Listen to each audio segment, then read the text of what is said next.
Excuse me, today's November 20th, and this is a meeting of the Wolfeboro Budget Committee. And today we're at the new Public Safety Building for a meeting. Tonight we're going to deal with the fire and rescue, which includes the ambulance service, fire and rescue and emergency management, public safety building, and any capital outlays.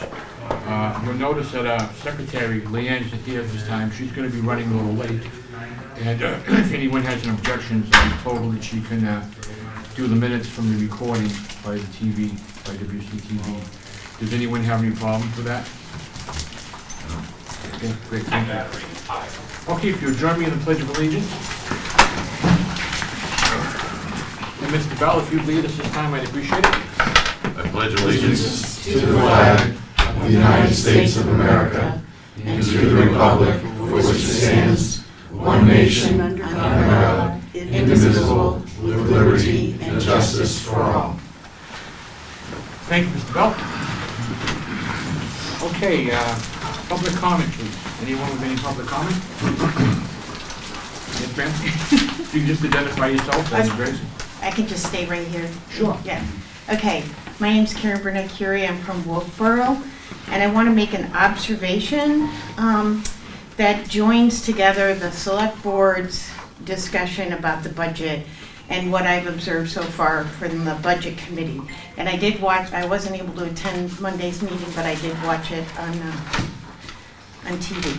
So there were a couple of comments made by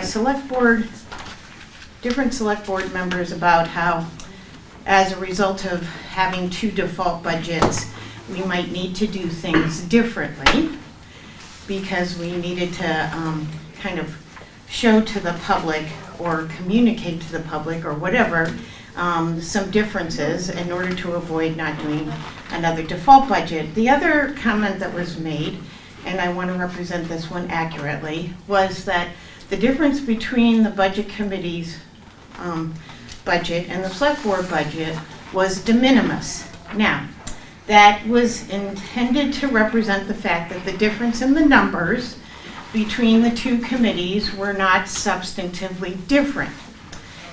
Now, my third observation that I'm going to add to this is that the process being used is exactly the same. So, you sit in the select board meeting and Jim goes through and he says, on whatever category it is, 100, 200, 300, 400, and you sit in the budget committee meeting and the chairperson goes 100, 200, 300, and everybody is simply comparing the last number, the proposed number, to last year or the last 5-year average from all the public can tell anyway. And it seems to me that if you use exactly the same process, you will come back in virtually the same place. So if you want to have a budget committee or the select board committee look at the budget in two different ways so that the public sees a value add to the process, then somehow there has to be a difference in the way that process is done. And that would be my observation. Okay, thank you. Any other comments from the public? Okay. Mr. Chairman? Yes, sir. The other night when we spoke, I was going to give you a quick summary of how we got to where we're at in the budget. That was this quick presentation, which would have been very difficult in that room. I'd like to just take 5 minutes to run through this before we dive into the budget, if that's okay. Does anybody need a copy of it?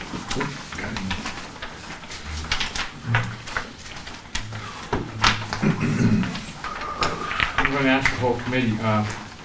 I was going to bring that up under other business, Okay. as it's not located on the agenda. Does anyone in the committee have a problem with moving it up from other business to the presentation starting? No? Any objections? I just have one Yes, comment. Would it be something that we can bring up and do after our staff leaves? So they're not having to sit through it also if they present first and then we do it after so they can go about their jobs? Yeah, it's your discretion. It doesn't matter to me one way or the other. Would it be of benefit that if we saw this now as we proceed from the... I don't think so. Okay. All right, let's jump into the, I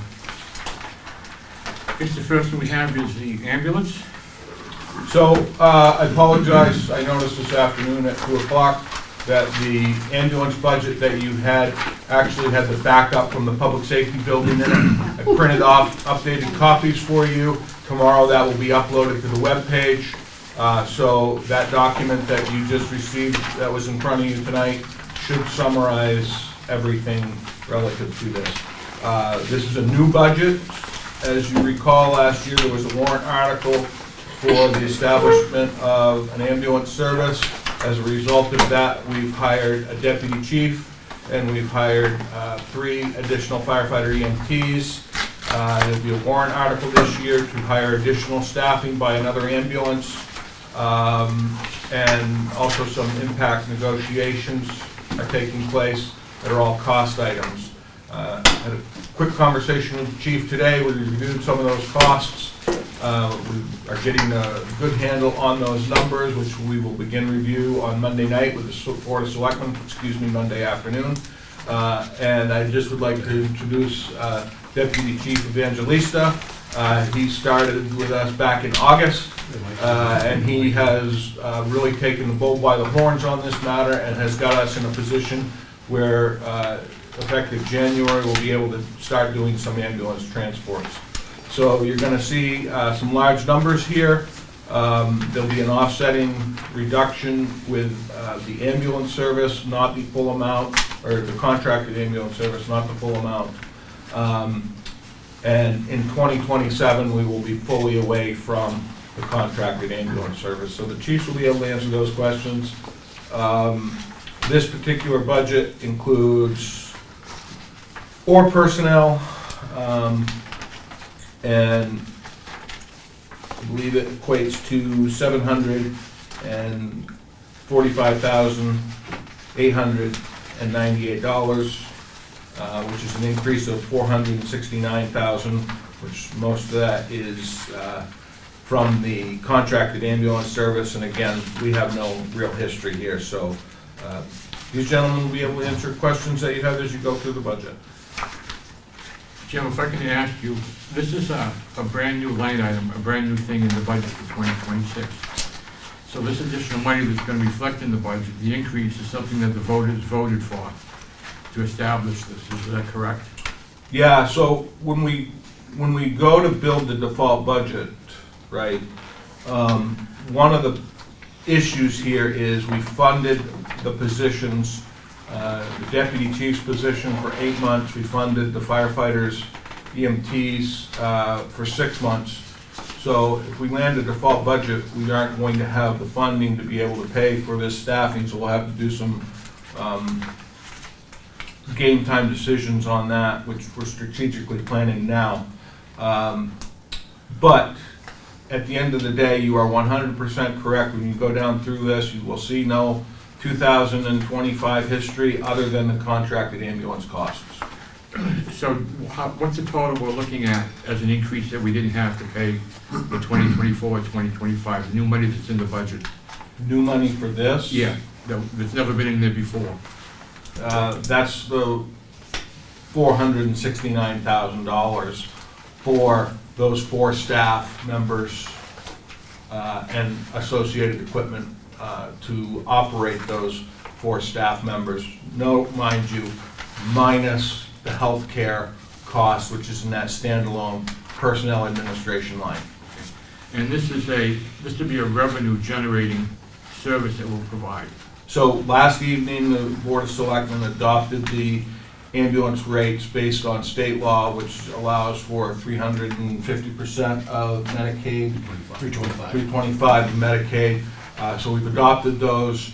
The original plans that looked at this estimated between $350,000 and $400,000 in revenues per year. Going forward, we're thinking based on the numbers, this is probably going to be closer to $500,000 in revenues. Is that correct, Deputy? Yes. So this could be even money, pay for the service, and it'll be nothing to the taxpayers, hopefully. It'll come out So of I revenue. wouldn't say it's going to be even, John, because the staff that we need to hire is going, staff and wages and related benefits, capital expenses are all gonna be running costs that are probably gonna be more than the revenues that we create. However, we will see a significant reduction from our ambulance service of last year, which was $777,000, I believe it was. Okay. This year, we're looking at a $560,000 ambulance contract, and in 2027, that'll be zero. Okay, great.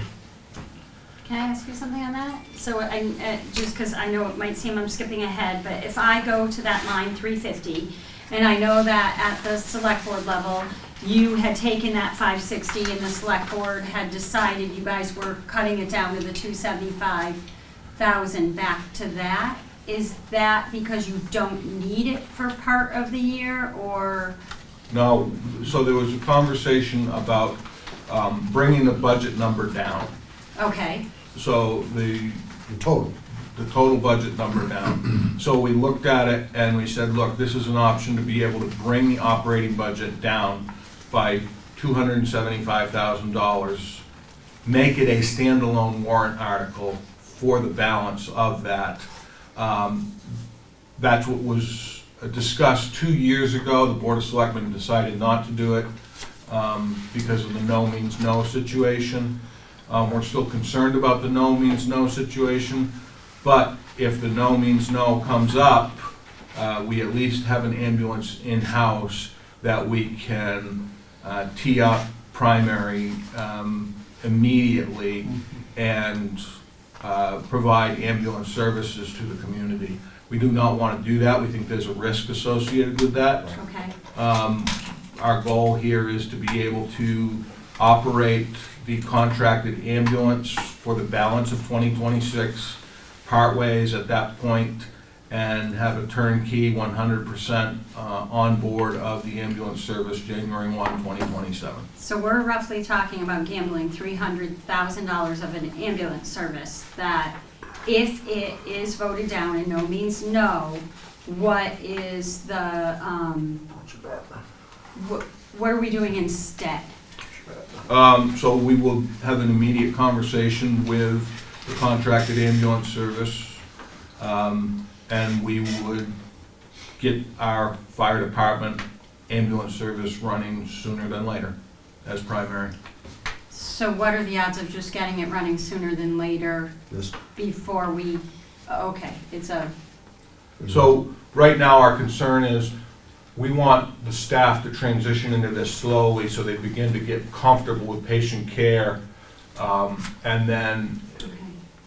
do that over the season of 2026 with the support of a secondary ambulance in town that has been providing this service, so that basically the crews can get their feet wet in transporting patients. Okay, so now if, speeding it up, if this does not pass, this warrant article, speeding up, and what did the last one pass at, like 58%? 58% was the number. Okay. So if we lose those 8% of people who look at this and say, we're putting the ambulances in 3 places, a contract in the budget, then a warrant article, and then our own, I mean, we're essentially having ambulance services in 3 places. How do we move forward with this emergency plan? Like, is it truly in place by putting it on a warrant article? So, one of the goals that was given to me by the Board of Selectmen was to bring the operating budget down. I brought the operating budget down by a series of $400 and something thousand worth of cuts, which they made. And 455. 2 additional cuts, one of them being the ambulance contract increases and a one-time reduction in the hydrant fees costs to get them to have a reduction in the budget of 800 and something thousand total, which met the goal that they set forward that night for me to take and allow for them to consider as the Board of Selectmen. Yeah, and I get it. I mean, I wrote the warrant article 2 years ago, I know so you did. I totally understand what you're doing here. I'm just worried now that we're talking about 3 different places we have ambulance in. And you know, we're all trying to get the budget passed this year, but the bottom line is that 300,000 is still there. Absolutely, it's still there. It sure is. Okay. It's gonna be like a lot of things this year. We've gone through 2 default budgets. The people, the citizens, the voters, taxpayers have asked us to cut and run as lean as we can with the monies that we receive. And we're listening and we're doing that. And maybe it's hard looking at a budget and seeing where there will be suffering by departments. Yeah. But this is the case, and this is a prime example of how we're taking something that's important and we'll make it work, Yeah. but it's not gonna be easy. Yeah. The thing that I'm worried about is removing this 300 is very different than the warrant article. That was 2 years ago. The warrant article 2 years ago was a fallback, that if the budget did not pass, Right. we still had an ambulance. This warrant article doesn't pass, you don't have this funding. Correct. That's the difference between 2 years ago and now, and that's what concerns me. And if it's in the budget and we have a default budget, not only do we not have the ambulance, but we also have to make up the funding for 4 additional people. Okay, okay. I'm just trying to understand it. Yeah, Thank it's- you. Yeah, it's It's a not trade-off. good. It's, you know, not to be academic about it, it's trade-off analysis. You know, it's a risk on either side of the equation. Okay, Let's take not suggesting that we're talking the negative here, but let's take the positive side. This product that we're gonna put forward, to your words, Bobby, we're gonna have to get our heads around this. And we're gonna have to get our support around this. yeah, Because people will ask exactly what you did. There are gonna be some people, I believe, that are gonna say, why don't we just stop and just continue with, the current provider? I mean, there's a bit of that out there. And that's a valid, question of concern people will ask. And my view on this is, we're invested. mm-hmm, We haven't generated an outcome yet. It would be premature for us to say, oh, stop, just kind of pull back. We're trying to find the best path so that we don't jeopardize a lot of things. And, the judgment we made was, I'm not no, insinuating. no, you're not questioning, we're just trying to. I just want to clarify, We're- I'm not we're all sitting insinuating around that playing at all. I hydraulics believe in, And I believe strongly. We're playing hydraulics. It's a no-win situation Okay. if either one goes down, Okay, without question. And if this budget committee feels that it belongs in the budget, you do absolutely that. have the right to put it back in, can as do a that. budget committee. I'm just asking, because it's Understood. different than the other warrant article. The Yep. other warrant article was a backup to protect our contract. This is totally, in my opinion, a gamble, and that worries me for the citizens of town when we're talking about. And it worried us 2 years ago as the board about putting that article out. That's why Yeah. they didn't do it, because of the risk associated with the no-need stuff. Tom? My recollection is that we had demonstrated categorically to the voters that doing what we're doing and moving into an independent ambulance service was the best way to go forward financially, rather than trying to find an outside service Sure. to continue. So, for the voters now to go and repeal that decision, the alternative is worse. Yeah. Financial. Bob, did you have a comment? No, it's actually Tom Okay. pretty much covered. Brian? So the latest statistics that I can find, fire department-based ambulance providers in the state are 86, covering 129 towns. Municipal departments, which is the town running the service, not the fire department, but still from the municipality, 13 providers running 28 towns covered. Nonprofits, 12, running 25 towns covered. Hospitals, 3, running 22 towns covered. And private ambulance service or commercial, 13, running 46. So out of 250, there's only 46 that are towns that are covered by private ambulance services now. So we're talking, you're getting over 75% of towns use another mechanism other than a private contracted ambulance service. It was 72% last year and 67% the year before. Yep. So there's the trend. The trend is not our friend. Yeah. Okay, Yeah, I do it. Thank you Yeah, for answering. Just one question. Do we know, do we have a sense of what, if the worst should happen, and we would have to contract again, if everything just fell apart and the voters said, no, we're not gonna do this, do we have a sense of what Stewart's is gonna charge us? Rate of inflation. We know what the contract for Stewart's is for 2026. Two ambulance,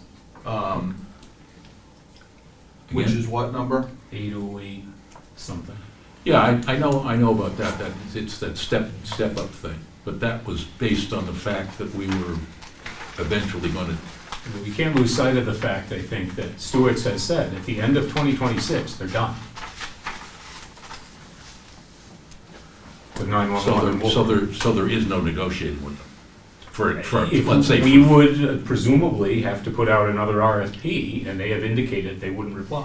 They would Okay. not reply. Like they did the last time, they Okay, didn't all right, respond. that's my question, then we Yeah. would be out searching for another ambulance provider Or 2027. for 2027, if all this fails. Correct. And Brewster And was that's on, probably gonna be the $1.2 to $1.5 million, I think. Remember, those were 2023 numbers. Yeah, I those think are we the all agree 2023 that numbers. they So we're will be sitting on significantly higher than that. Probably Well, $1.75 million, probably, The something like plan that. that's been put forth is, I don't want to say, that it is the least expensive alternative, Right. net, I mean, including revenue and Yeah. so forth. No, I understand Yeah, that. no, I know you, But I but want you were there. No, I just want to point out that we're not talking about the 877, we're talking about, a whole different ballgame if we And- contract out. but if I'm correct, Stewart's did say to us they would keep one ambulance with us as long as we were working toward our own They're not system. leaving town, they intend to stop 911 service. Okay, yeah, very good. I guess we'll start on the, good points brought up. Let's start on the ambulance budget. You'll hear me speak of different series, like 100 series and 200 series. The 100 series and 200 series are the salary and benefits that doesn't include the insurance. So when I mention the 100 series, that's going to be what the folks are getting paid. And then the 200 series is the additional retirement and things along that line. Any questions on the 100 and 200 series? Just for the chief and the deputy ambulance chief, how are we doing with staffing and when do you think we'll be bringing on new hires in 2026? The budget contemplates July 1 for the additional staff. How many? 4. 4. That is 3 that the ambulance groups put together, and the 1 is the, if you remember, the last several years, the third of 3, 1 a year that we lost twice in the default budget, that has been rolled into this. Because the ambulance staffing model assumes that position was filled. And you have people ready to onboard and stuff for 2026?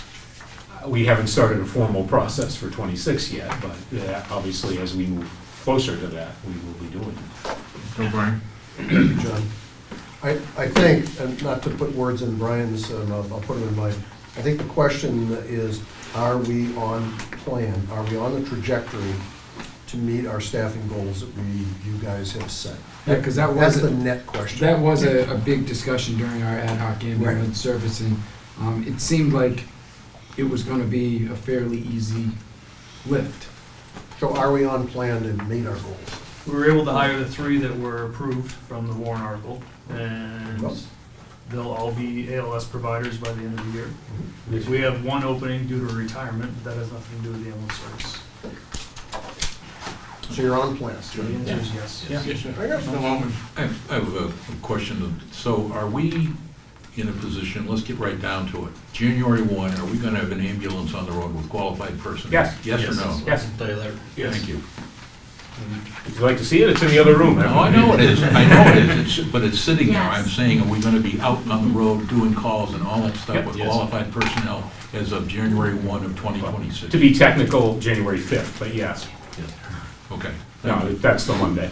Our plan is, and we are still moving toward that Okay. on January 5th, that starts a deal we have struck with stewards on how we divide up the calls and so forth to Right. get our people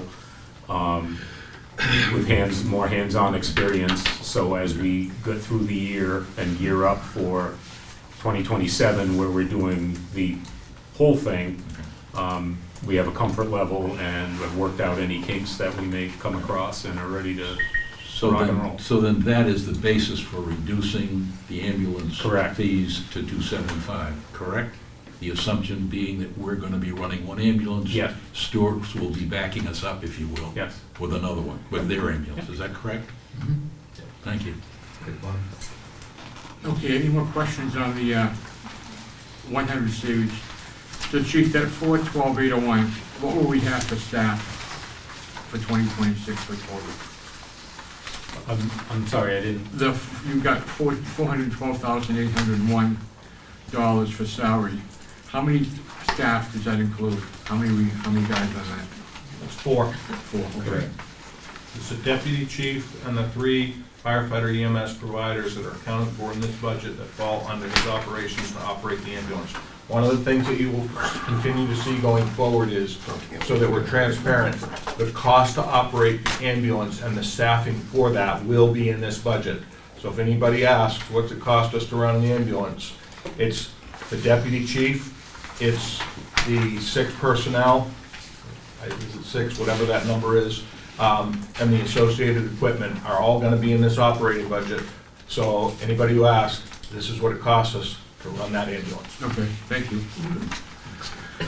Okay, the next series is the 300 series, and that includes communications, contracted ambulance service, medical services, which includes required physical exams for folks that are part of the department, and also in the exam, if someone is injured, to return back to duty with the department. Any questions on the 300 series?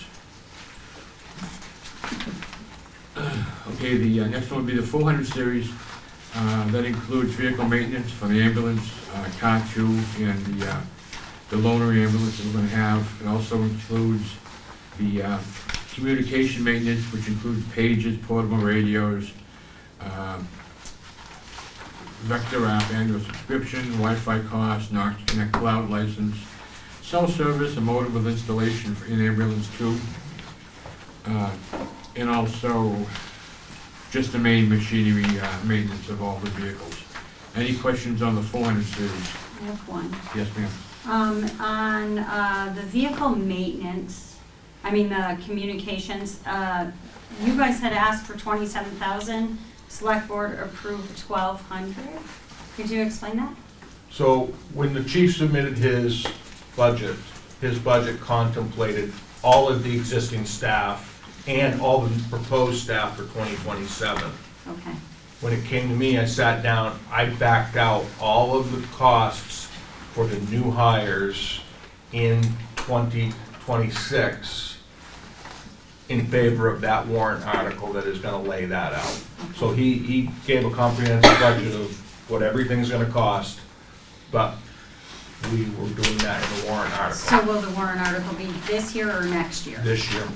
And another one next year, or just all of it will be this year? And what will be We will be the, done this year. what will it be for 25,000? Is that your warrant article, or what's your warrant article? His warrant article is gonna be around $1 million for ambulance, Oh, you're putting it all in a right, one? it's all, just like we did last year. Okay, Ambulance and staffing and outfitting of that staff. okay. If you remember the advisory article from, I want to say last year, but earlier this year, it contemplated, we estimated approximately $1.4 million of a second warrant article in 2026. The numbers are coming in to some degree in our favor, and we're thinking it's going to be about $1 million rather than 1.4. Wow.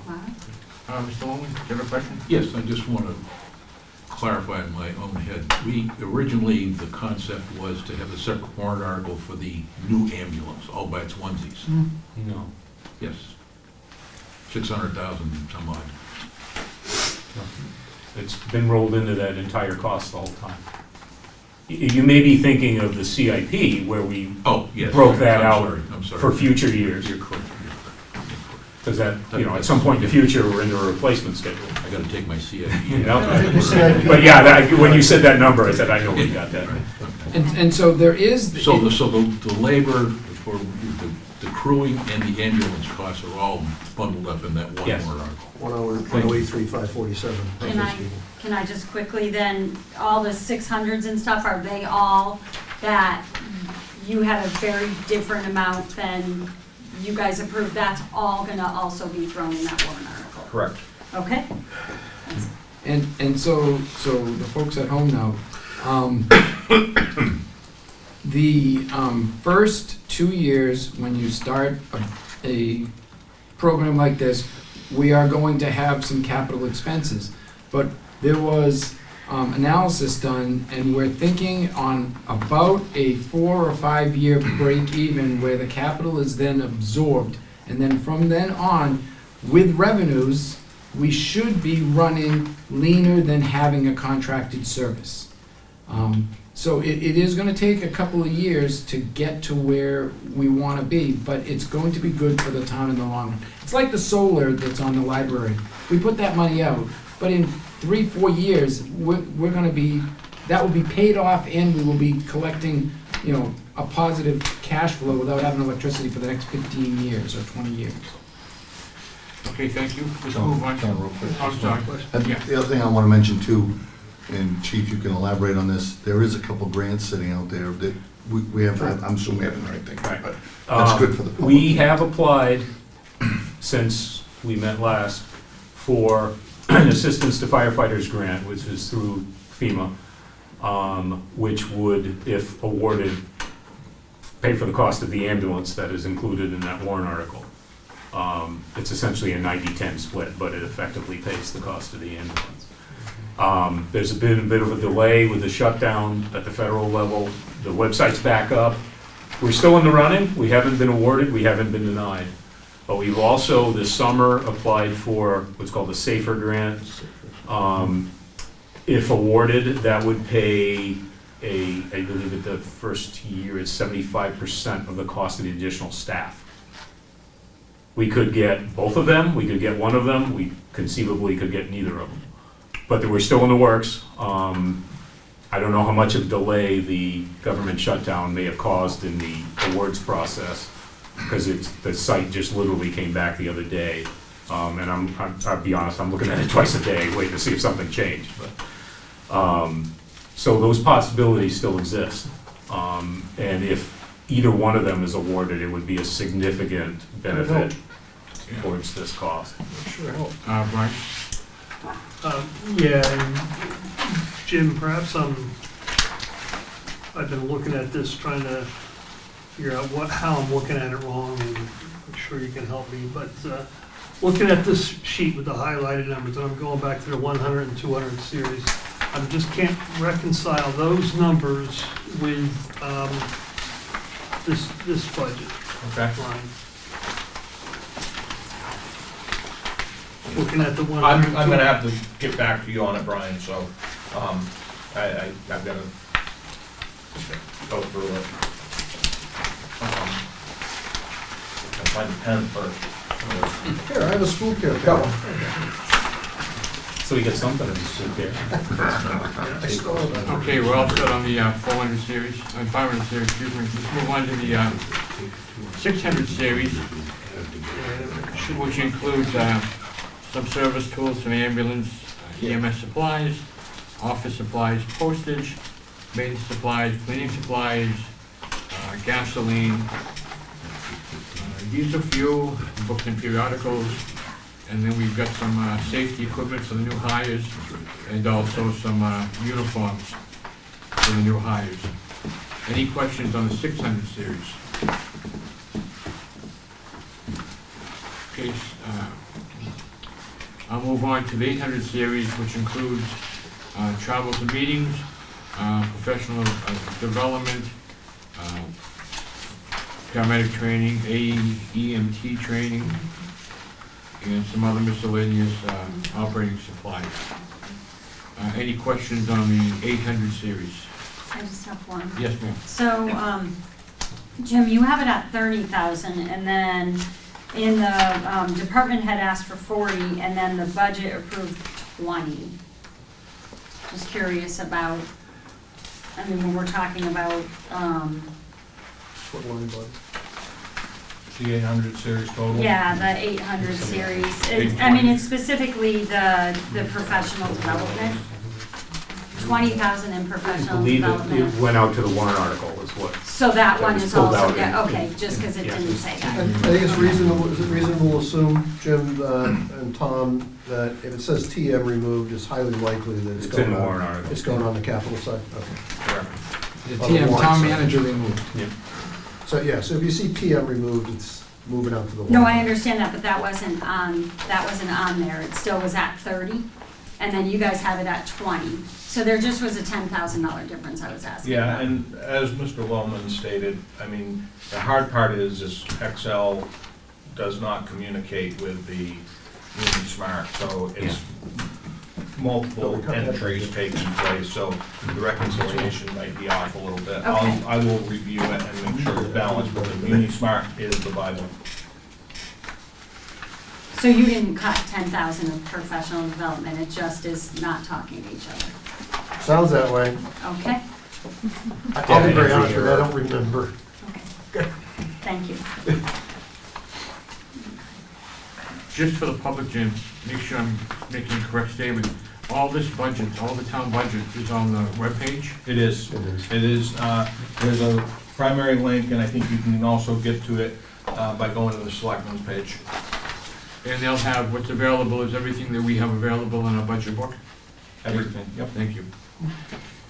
Okay, any other questions on ambulance? Also, there is a hard copy at Town Hall, and there's a hard copy at the library as well. Great, thank you so much. Before also in the ambulance, move on to fire and rescue. The fire department's budget took a pretty significant hit as we went through the budget. One of the things that has occurred, as you may remember, the past 2 years, we've been trying to hire that third of the 3 firefighters. The Board of Selectmen, in collaboration with the department head, made the decision to move this to that staff person to the warrant, because the ambulance operations is very contingent on that. If approved, that 12th firefighter will get moved into the fire department's budget, not the ambulance budget, going forward. The other thing that took place here was there was a lot of incremental cuts to keep the budget balanced, and the Board of Selectmen, at my recommendation, did a one-time reduction in the hydrant fee costs of $175,000. If you recall, about 4 years ago now, we came to an agreement that we were gonna do the 324,500, and we were gonna leave it there. The good news right now is the water fund has a very healthy fund balance, so this is not gonna negatively impact that entity. And over the next year, we're going to be evaluating what hydrant fees should be going forward, because it's been a few years since we've seriously looked at it. So this budget, $2,163,334, a decrease of $2,996 or 1.4%. The chief will be able to answer all the questions you have on it. Okay, excuse me, the 100 series, which is salary and benefits, not including insurance. The firefighters and department members got a raise, and that was all approved by the taxpayers in a warrant article, is that correct? That is correct. It was collective bargaining agreement. So this actually reflects for labor 2 years' worth of raises, because last year we approved the collective bargaining agreement, which was not part of the operating budget. So we add 25 and 26 into this. So that's why it looks so much higher. It's an 11.9% increase. But that's over 2 years, and it also contemplates the administrative assistant, the deputy chief, and the chief receiving the same percentage raise. Okay, again, that was all approved by the voters on a warrant article, those raises. Okay, the 300 series, this includes the telephone, breeze line, cell phones, also the medical services for the new hire and some physical exams for the employees, and again, the return to duty. We get the outside services, which the town manager spoke about, which is a decrease in that. That's for the hydrants. I got some information, request for some work on the oil burner at the substation, and also there's a monitor fire alarm service also at the substation. Any questions on the 300 series? I just, Yes, sir. you want to just punctuate that we will continue to service our hydrants. You want to just, There will be no change in the hydrant or the water system that are impacted by this one-time reduction. so moving it over into the water fund means they'll continue to get service. It's just that the water fund is going to be one time picking up the entire cost of that service. So we'll see it next year, back in this budget? Yeah. Okay, thank you. It's coming back. Yes, Can I Bob? just ask a weird question about with the issue with water right now and with the hydrants? Is this affecting them in any way? I mean, maybe I'm. Well, Obviously, we're not actively doing extra training or anything and flowing water from hydrants that unnecessarily because of the restrictions, but Okay. no, it really, we're not at the point where it's Okay, so affecting we're our not affected operation. in any way with the fire department, with the fact that we're on this water freeze? Do we flush them once a year? I believe they flush spring and fall. Twice. I believe they suspended the flushing of the fall because of this. The other thing, Bobby, in the ordinance, it strictly lays out that use of hydrants for firefighting purposes is exempt from Correct. the restrictions. And right now, we are able to flow the amount if needed, if required. No, I get that, rightly so. I just, at the same time was curious Fair if question. how this affects the town. Thank you. Okay, let's move on to the 400 series. This includes electricity, heat and oil, and the vehicle maintenance on the engine 2, 3, truck 5, utility, car 1, boat 2, general repairs, batteries, tires, and other support vehicle issues. It also has communication maintenance, machinery maintenance for the Cascade system, which is a breathing apparatus test. There's some building maintenance on the substation. And then there's the rentals and leases, a 5-year lease on, what truck is that? Is that That's engine 3, Right, the newest one. okay. That's included in there. Is this the second year of the lease or the third, Third. Third. 27 is the final payment. Okay, then we'll load it outright. I believe it was 5 years. Okay, any questions on the 400 series?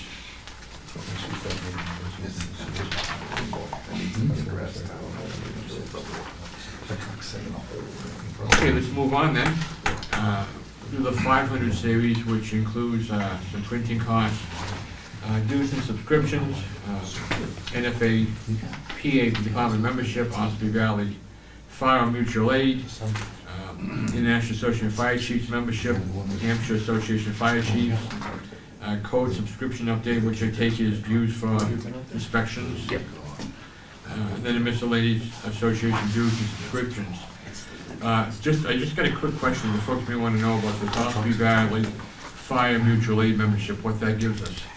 That is what the dues we pay to Ospey Valley Mutual Aid, which provides us with people and apparatus for our larger incidents, our multiple incidents where our staff is stretched to the breaking point. Okay. By law, we are members of the association, which means no money changes hands. We don't get a bill from these towns when they show up to help us in a structure fire or Right. something like that. These are the dues we pay to keep that, our share of keeping that operation running, if you will. We've belonged to this for quite a few years, haven't we? Yes, as long as I've been around. Yeah. What about those dues, those funds? I mean, do they get distributed throughout the member departments in some way, shape, or form, or is there a way? They to go draw to from whatever that? overhead is involved, but they also do their radio system maintenance. Obviously, this is all housed at the sheriff's department. So there's equipment that they're maintaining and so forth. And as full members, we do get some benefit in terms of certain trainings. If, for example, we have somebody, just for the sake of argument, a call member, brand new, who needs to go take firefighter 1 class, we have a limited number of positions where they will actually pay for the cost of the class, because it benefits the mutual aid system as a whole. So we do get some of that back, if you will. Question? Yes, sir. I guess, I don't know whether this is the question we're asking Brian, but is there an entity called the Ossipee Valley Fire Mutual Aid Yep. to whom we write a check? Yes. Thank you. I think that's the question. Okay, any other questions on the 500 series? Okay, seeing none, we'll move on.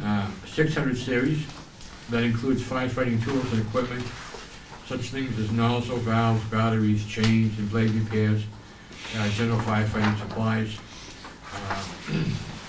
Also, we've got EMS supplies, disposable, office supplies, postage, maintenance supplies, cleaning supplies, gasoline, diesel fuel for the trucks, books and periodicals, safety equipment, which includes a cold water rescue suit, miscellaneous hoods, gloves, glove pouches and helmets, boots and flashlights, technical rope rescue equipment, hydro testing of the SCBA bottles, the uniforms for the new hires. Any questions about the 600 series? Yes. Yes, sir. Question. 610, this super vac dual battery thing that was removed by the town manager, why is that? What is this thing? It is a battery-operated fan, a ventilation fan that we would carry on the apparatus that we would use to ventilate smoke, heat, and so forth from a building. On the fire trucks? Correct. Yeah. All right, thank you. We have one. We're looking to upgrade and become consistent. This, there's a reference to DeWalt. If you recall, in past years, our extrication equipment and some other tools all use the same battery platform. They're literally DeWalt batteries. They're a special battery, but we can take any one of those batteries and plug it into any tool, and this is part of our effort to standardize all of that. And, you know, we understand we're in 2 years of a default budget. We do have electrically operated fans. We're not short fans, they're just not necessarily the We same. would expect to see this then in an upcoming budget, again. I would We're assume. talking about it. There's a strong possibility this purchase is gonna happen by the end of the year. Yeah. Okay, all right. Because they've been understaffed by a person, we've Understood. got some money, we may be able to purchase that in 2025. Okay, thank you. Now I'm a little confused. So TM removed on this one doesn't mean warrant article? This one, This is fire department. This is fire, this isn't. okay, so Not in. anytime I see TM removed now, it's no longer warrant article? Correct, sir. Thank you. Ambulance, yes. Fire service, no. Okay. Okay, we all set on the 600? do with that. Let's move on to the 800, which is travel and meetings and professional development. That includes fire training contract, monthly EMS continuing education, rescue props, department meetings, water rescue dive class, rescue public safety diver class, boat operator class, and then there's indicated expenses for the new hire, F1, F2, both new hires, new member EMT class, firefighter 3 advanced class, AEMT, and then we've got some money for fire prevention week, and then other classes. Any questions on the 800 series?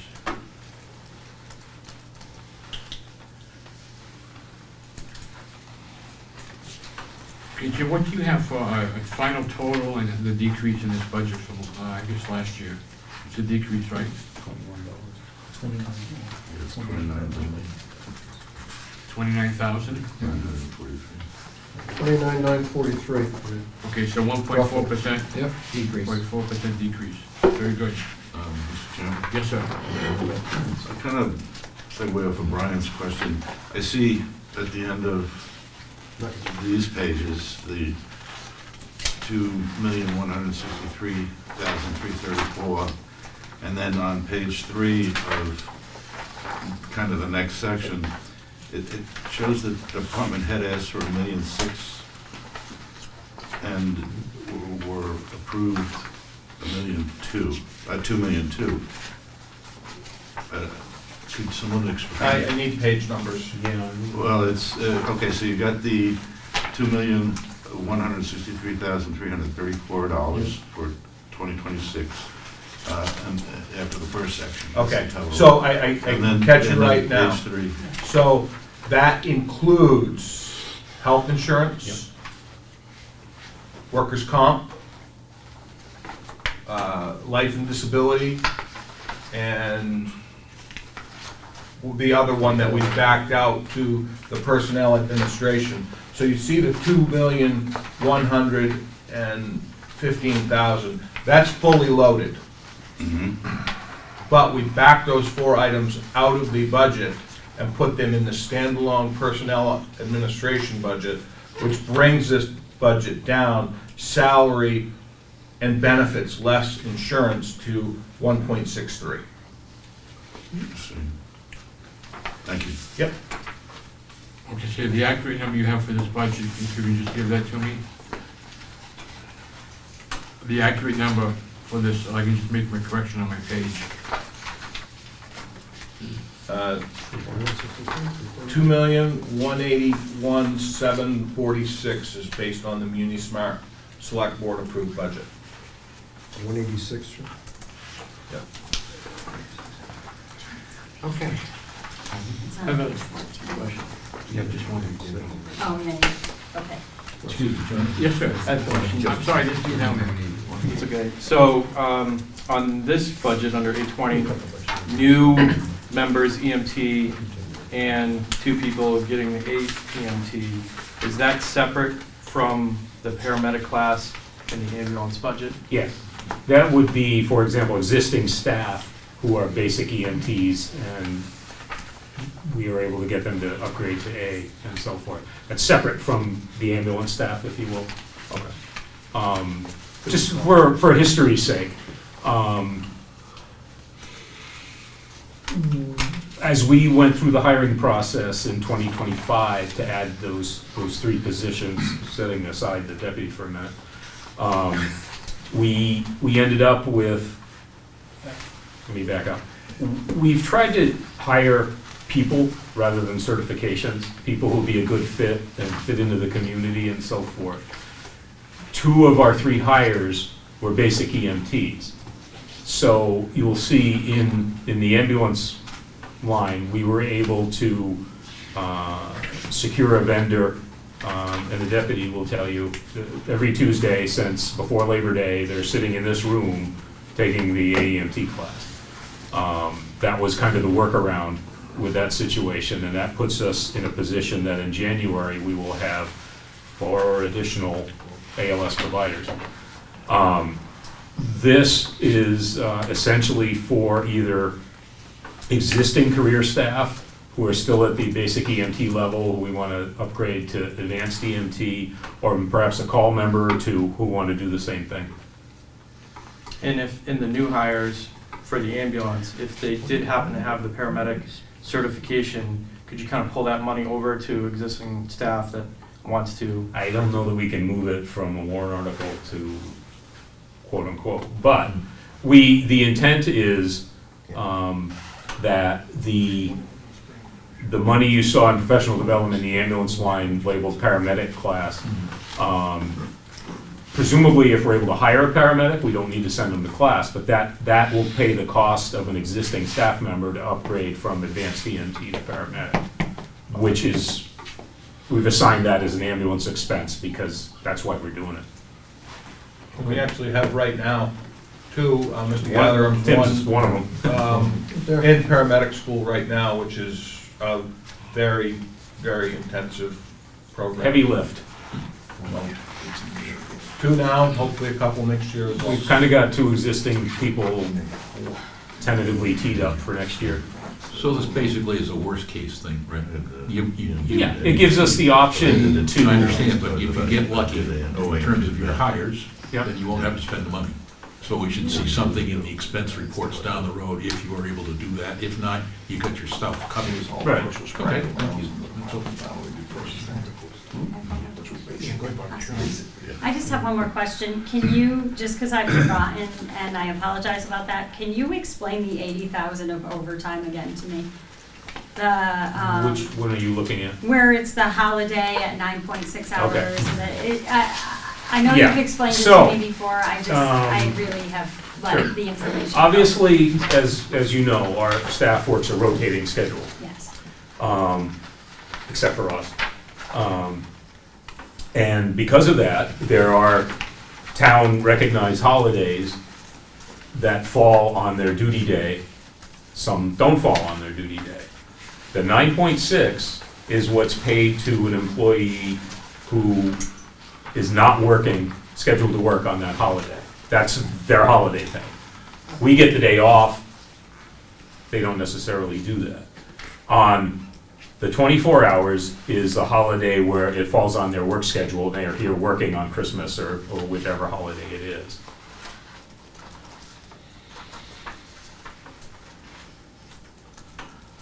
So they immediately get paid for this. It's not wages that they're holding on to that carry forward. No, it's in the next pay period, they Okay. can see it So as we're not, holiday pay. okay, thank you. Not accruing the money, just paying. No, it's, Thank you. it's paid in whatever the payday is for that pay period. Okay, thank you. Okay, any questions on the fire department? I just got a couple of questions, Chief. If I was a paramedic and I worked for some service, the split up down in Manchester, and I wanted to come up here and work for you, would I'd have to go to the fire academy if I had Well, just a paramedic type of When thing, you or say that, does this person have fire certifications, or are they strictly a strictly paramedic? paramedic? We would, all other things being equal, have to bring that person within a year up to at least firefighter 2 certification. So most likely, the easy way to do that is to send them to recruit school. And how long is that? 8 weeks. 8 weeks. 8 weeks. Okay. We have a call member who's there as we speak, who'll be graduating on the 5th of December.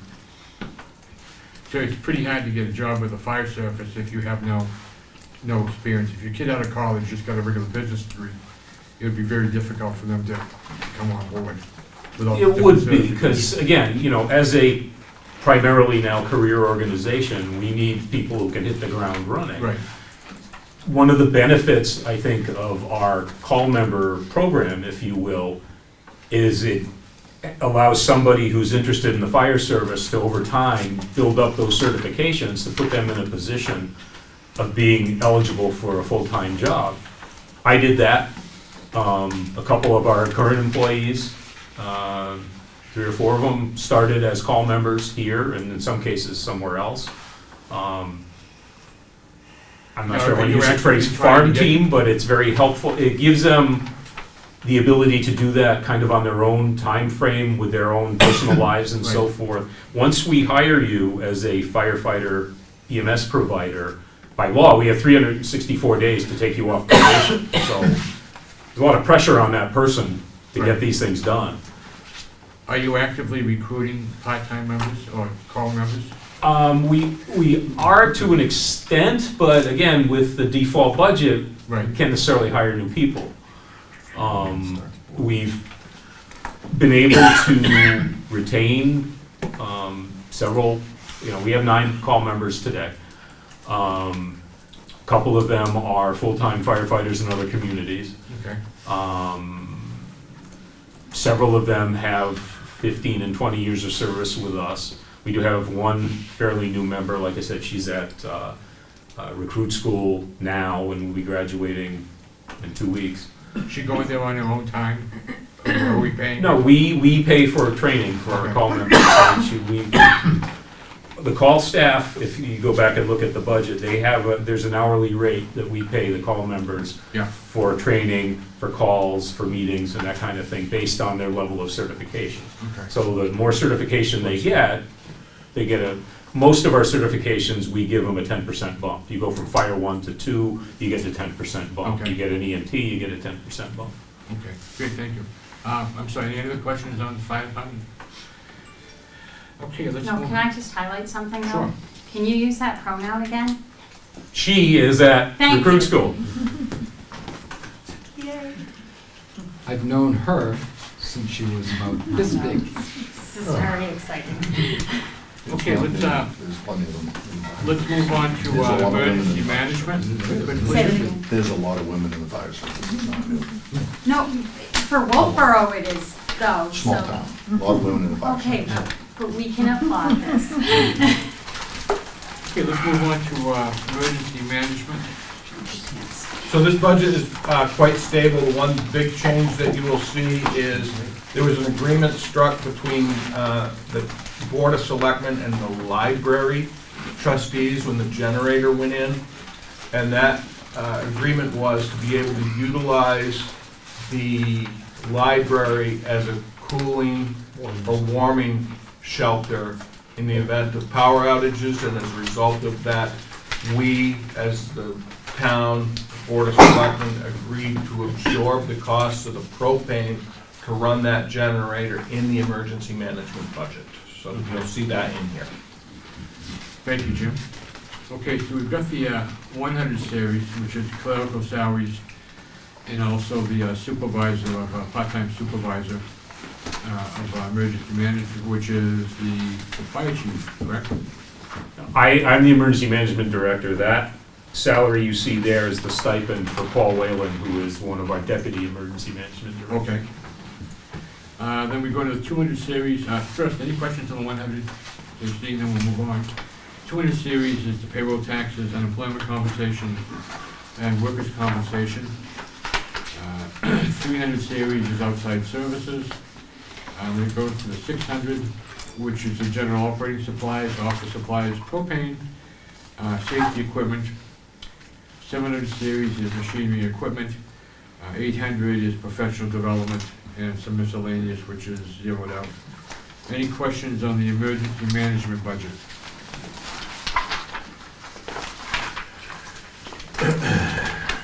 And that increase, Jim, is due to the propane, is that what we're? Mainly because of the propane, yeah. Propane, okay.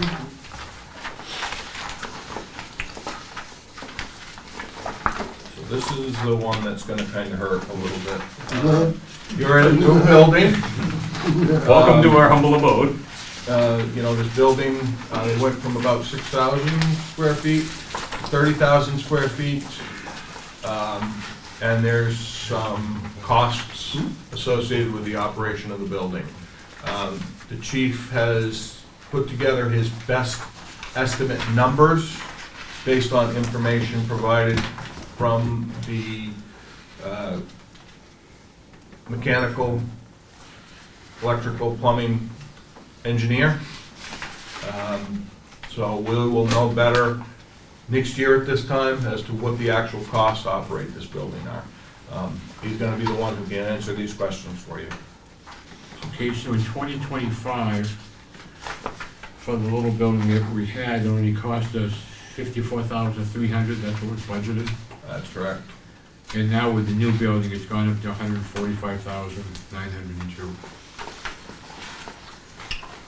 What we tried to do when we put that budget together is frankly itemize a lot of it so Right. you could see how we built those lines out.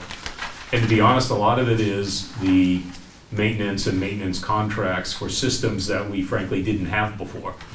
Elevator, some of the HVAC equipment, things like that. We have some stormwater management on site, which has been moved to Public Works. Some things that, frankly, we didn't have before. Fire sprinkler system, all these things require a certain amount of annual maintenance. And I tried to leave one line of general repairs, if you will. So if we, for example, have our quarterly elevator inspection, and they find something that needs to be fixed, that's where we would pay for whatever repair has to be made. Mr. Chairman, Yes, sir. this includes the whole building, it's not This is just everything. It's not just your. No, this is Yeah, this police, is- fire, emergency management, whatever you Right. want, Right. all of it. Thank you. So that gives rise to a question, what's the shared, is there any of it shared, or is the public safety building that you're responsible for carrying the whole load for It's- both the fire and the Yeah. police? That's the intent of that budget, is rather than have it, and this decision was made years ago, but rather than have it broken out in the police budget and the fire budget, anything we are responsible for that is building-wide is in here. Okay, I just want to make sure everybody understands, Yeah. including the public, that there is, that the fire Yeah. department is taking on the public safety building, and they're rent-free allowing the police department. Well, It's always- they are in town Public agencies. safety has always been- But yeah, this does There's a per- contemplate the entire building, the water, the sewer, the electric, all that kind of Yeah, stuff. And communications is always been a police. Mhm. And we did add, now that we are all in a new building with shared servers and this kind of thing, we've kind of moved some stuff that came from the police department budget into, because now we're sharing a phone system, we're sharing all that kind of stuff, so we moved it into here. Thank you. Okay, let's start on the public safety building. It's 300 series, which is the communications. I guess that, I have a question on that. Yeah, go ahead, sir. So when we talk about shared phone lines, what does that basically mean? Is that between the police department and you guys? Is that what I? No, is that's that- basically is that what phone shared lines that means? serve the building. Okay. It's one service or account, Okay, if you so it is will. a shared cost, Yeah, but you're absorbing it. no, it's Well, in the public building budget, not the fire budget. No, I understand, but you're paying for it. I mean, this is your responsibility, the public Right, safety. we meet So rather than- routinely with the rather than police break out the administration and 12,000 make sure we're all on the same page. Rather than break out the 12,000 between the police and fire, we lumped it Right. into one, and it's sitting right here. Correct, Which Thank is you. the same with all costs, I guess. yeah, water, sewer, Okay, it's all all right. the same idea. All right, well, that answers a whole bunch of questions that I had. Thank you. Okay, 400 series. Just a quick question on Yes, the sir. comms line. That doesn't include the communication center? Dispatch, you mean? It includes the phone lines, Okay. You're talking about period. dispatch? I mean, as much as, they have phones, so, yes, Right. but it's not Not the comms line. dispatch budget or Yeah, anything like you're that. talking about dispatch? Yes. In working So in they don't concert have with the separate- dispatch supervisor is how we built this line to reflect the entire building. So they don't have a separate phone line item in that budget?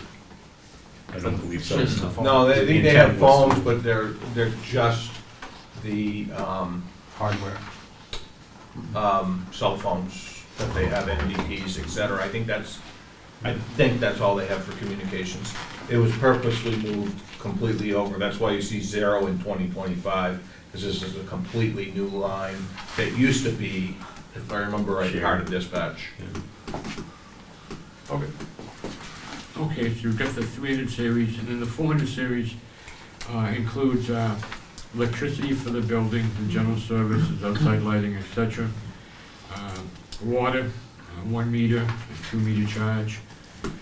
Then the sewer, 413, and then we get into 433, which is maintenance, general maintenance repair, generator maintenance, captive air hood maintenance, fire suppression center maintenance, kitchen cabana inspection and cleaning, annual fire alarm service, diesel exhaust service contract, elevator contract, and then we've got some, part of the furnitures also is this, police and fire copy maintenance.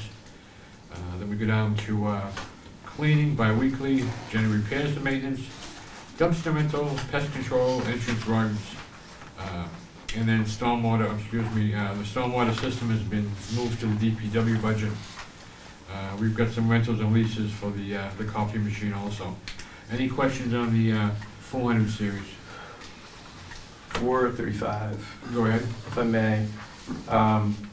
The bi-weekly cleaning contract between here and the library, I forget what the library is off the top of my head, but it's a pretty decent cost. I mean, has that ever been done in-house We don't have the capability to do that in-house, to do what they with an do. additional hire? So Justin, to Well, answer your question. I'm sorry, I thought you meant To fire. answer your I don't want you to do it. No, I get it, okay. This is something that has to be looked at going through 2025. Are we better off hiring, frankly, 2 people to act as janitorial staff based on this, the library, town hall, some other buildings? Very serious conversations is taking place as well within the, there is a warrant article asked for a facilities manager who would oversee this entity if that were to take place going forward. But a lot of work over 2026 is gonna happen relative to these costs. Okay. It's just for transparency's sake, it is the same company that the library uses. We started with another company that frankly couldn't keep up, whether it was staffing or whatever. We met at length with Allison and met with Chinook, which is the company that they were using. We actually gained some economies of scale because they literally come from the library to here when they're here. We break it down here by public space, quote unquote, is done every time they're here. They kind of rotate through fire admin, police admin, and so forth. We're responsible for the garage, for the apparatus bays, for the bunk rooms and things like that. And the shower area. Yeah, those are ours. Frankly, they've been doing a bang-up job for us, but yeah, we understand it's a big nut. Okay, thanks. Jim, does that same company do all the other buildings? No. We actually just had a bid award for the public safety building, or excuse me, town hall. If you recall, 3 years ago, we used to do it in-house. And now those costs to do that contracted are actually higher than the in-house costs. So again, you know, between, I think the library's 33,000, I think the town hall is 32,000, this place is 52,000. This has got to be looked at over the next year. You okay? Sure, that makes sense. Okay, let's move down to the 600 series, which is copy paper, some cleaning supplies, diesel fuel for the generator, and propane gas. This is all propane, chief, for this building? The building itself is primarily propane. There is some, frankly, mini splits, basically electrically Yeah, based. you got a heat pump outside, so you've got electricity. And the diesel fuel is the generator. Okay. It's essentially what we budget for is one fill-up for the course of the year. So, silly question on that. I saw in the actuals that you haven't filled it this year. We topped it off a little bit ago. Okay. We Maybe just I got the just bill missed it. for it, but But does it run weekly? it tests weekly, and obviously it runs when we have an outage, and knock on wood, we haven't had a real extended outage since March, I think, but Power the entire building? everything. Everything. Well, with very few exceptions, there is a second electrical service that powers a few offices, I believe, on Yeah. the police department side primarily. Tesla charger. The Tesla charger, and so we didn't feel the need to back that up. You know, it is what it is. Well, and it was actually recommended by the electrical Yeah. engineer because the panel a big was so draw. full. And he's like, you really should put this on a single circuit. Okay, any questions on the public safety building. I have one. Yes, ma'am. Is this where I can ask about that god-awful flagpole outside that doesn't have a light on it? Okay, no, That is rusty. yeah, yes, you can, and I have some news. We have been approached by the American Legion, who wants to donate a flagpole to the building.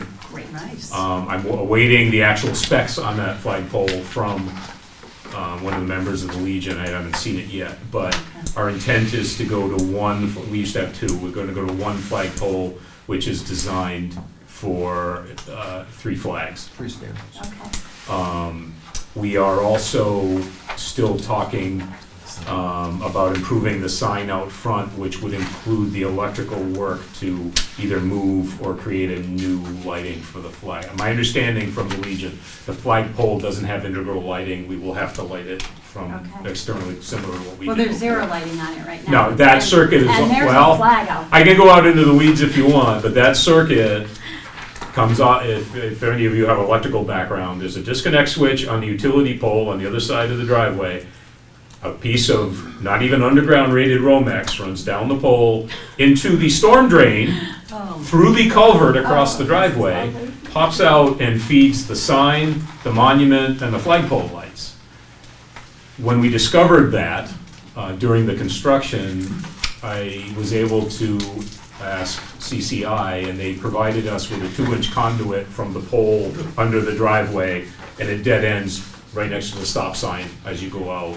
So as part of that sign, we would have an electrician create an actual safe and code compliant means of feeding the lighting. But right now, that switch is off because we're not 100% sure what's Okay. under there. I'm sure somebody did it with the best of intention No, years no, ago. I get it, I just, it's, I was ready to No, raise understood. money and It's, stuff we for were aware of this. it, and Okay. it's in process. Okay, and then this is where I ask my next question, which Brian, I know this will probably drive you nuts, but, how do we go about getting a safe haven sign out there? I know we're not doing the box, but, is this where I can ask about going forth and doing this, so we don't have to do a silly little warrant article for one sign along there? I mean, I would encourage you to schedule a time to chat with the 2 chiefs. okay, I think that's the that's best way the to best handle way to it. do it? You could certainly do that. Okay, thank you, I appreciate that. Okay, does anyone have any questions about the ambulance budget and the fire rescue budget, emergency management, or the public safety building budget? Any questions at all? Okay, do you have anything in capital? No. Our asset management / capital outlay is fairly minimal, and what we've been doing literally is reevaluating the condition of the Gator, the Ranger, those things on an annual basis, and to be honest, we don't see it. They're fine, they're well maintained, there's no particular need. We'll essentially keep looking at them year to year, and at some point, one of those is bound to come up to be replaced, but for the next year or so, we don't anticipate anything. Is there anything that you want to tell us that you desperately need that you didn't get, that's life safety for you guys, for the public? I mean, I hesitate to say desperately need, because in all honesty, I think we've been treated pretty well. Okay. I guess, we're talking about that fan and possibly being able to do it this year. I guess at this point, I would just ask you to support what we ask for in terms of staffing and in terms of the equipment, and particularly the maintenance of the equipment and so forth.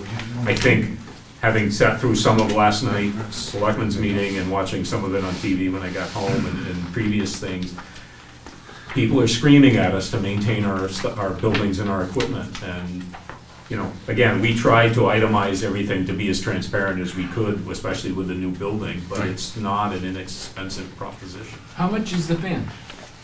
With the fan, we just got a quote for a little over, just shy of 5,000. Yeah. With the batteries, would be about 5,500, 5,600. It was like 56 or 5,900 bucks, but you might be able to buy that in your. We're looking at, I can't necessarily sit here and cry poverty, if you will. Don't although do that. It's been, dealing with two default budgets has been challenging, but I think we're pulling it off.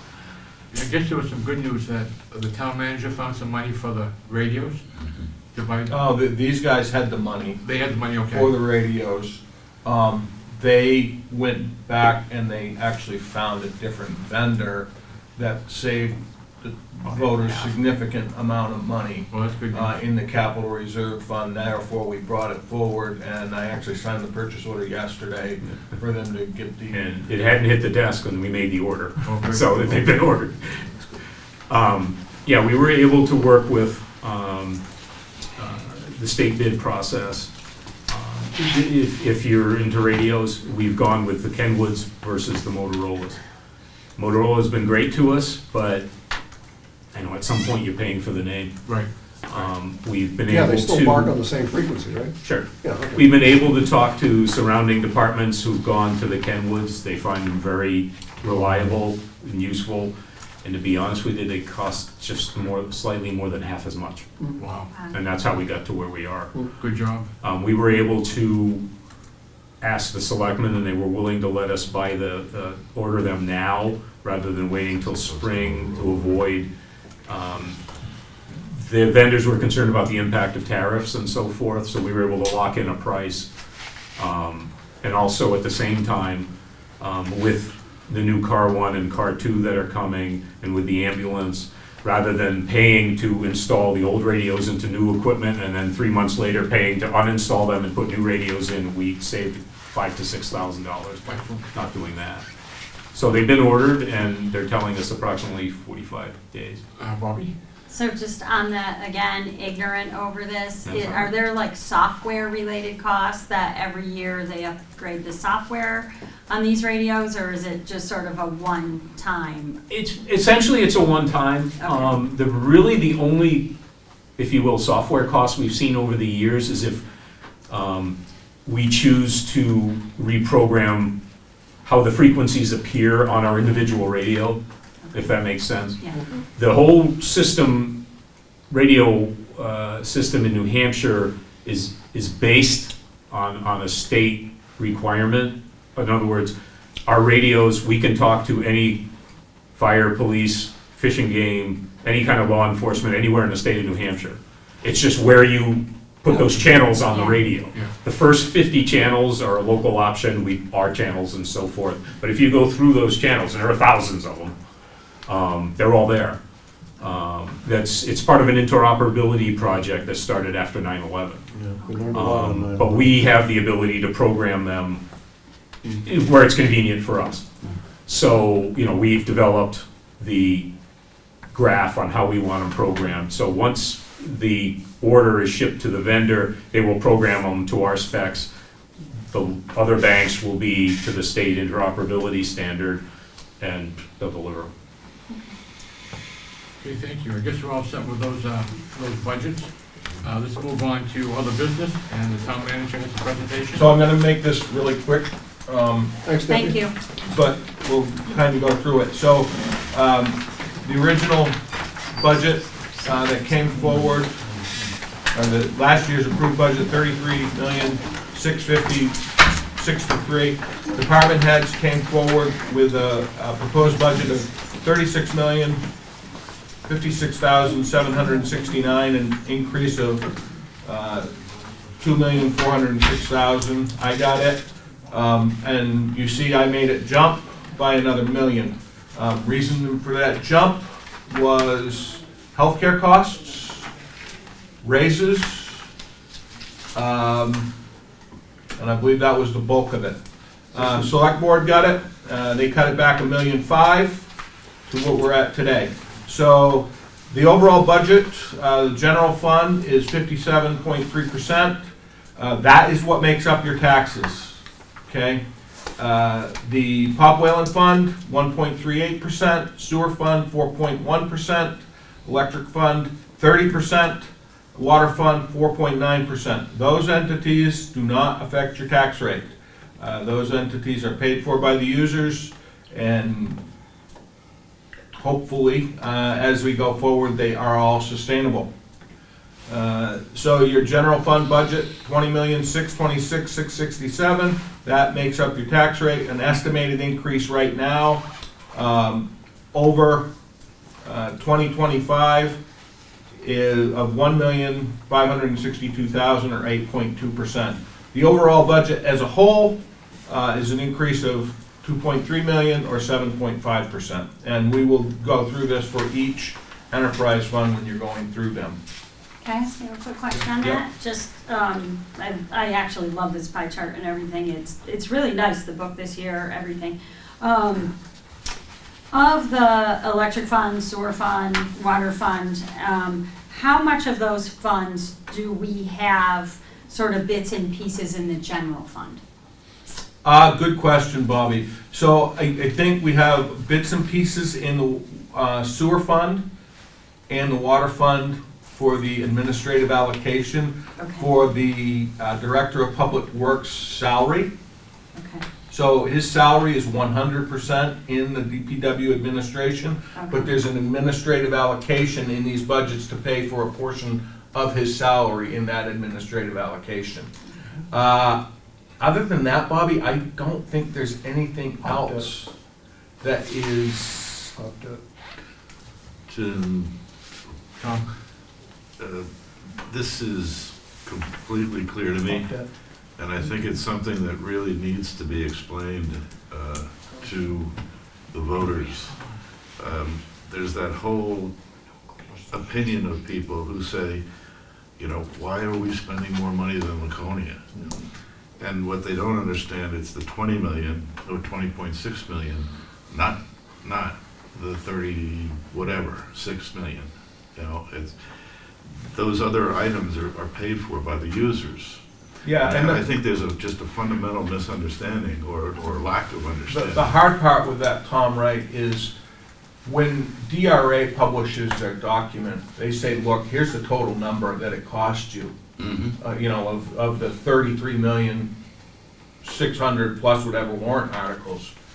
But when we go to set the tax rate, we back out the revenues received for the water fund, we back out the revenues for the sewer, we back out all of those revenues, and then we also put in what other revenues we receive, such as from the town clerk's office. And then that really whittles it down to getting to that tax rate to be able to set it. We're saying the same exact thing. I don't think the voters really understand that. And it's They don't like the complicated. 8.2% increase, I'm sure. So here's a question. Could we take and have two warrant articles, one for the general fund and one for all of the enterprise funds together? Then the general fund would show an increase of 8.2%, and all the enterprise funds together would show, I'm guessing at a number right here, right now, about a 6% increase, 6.5%, maybe 5.8% increase.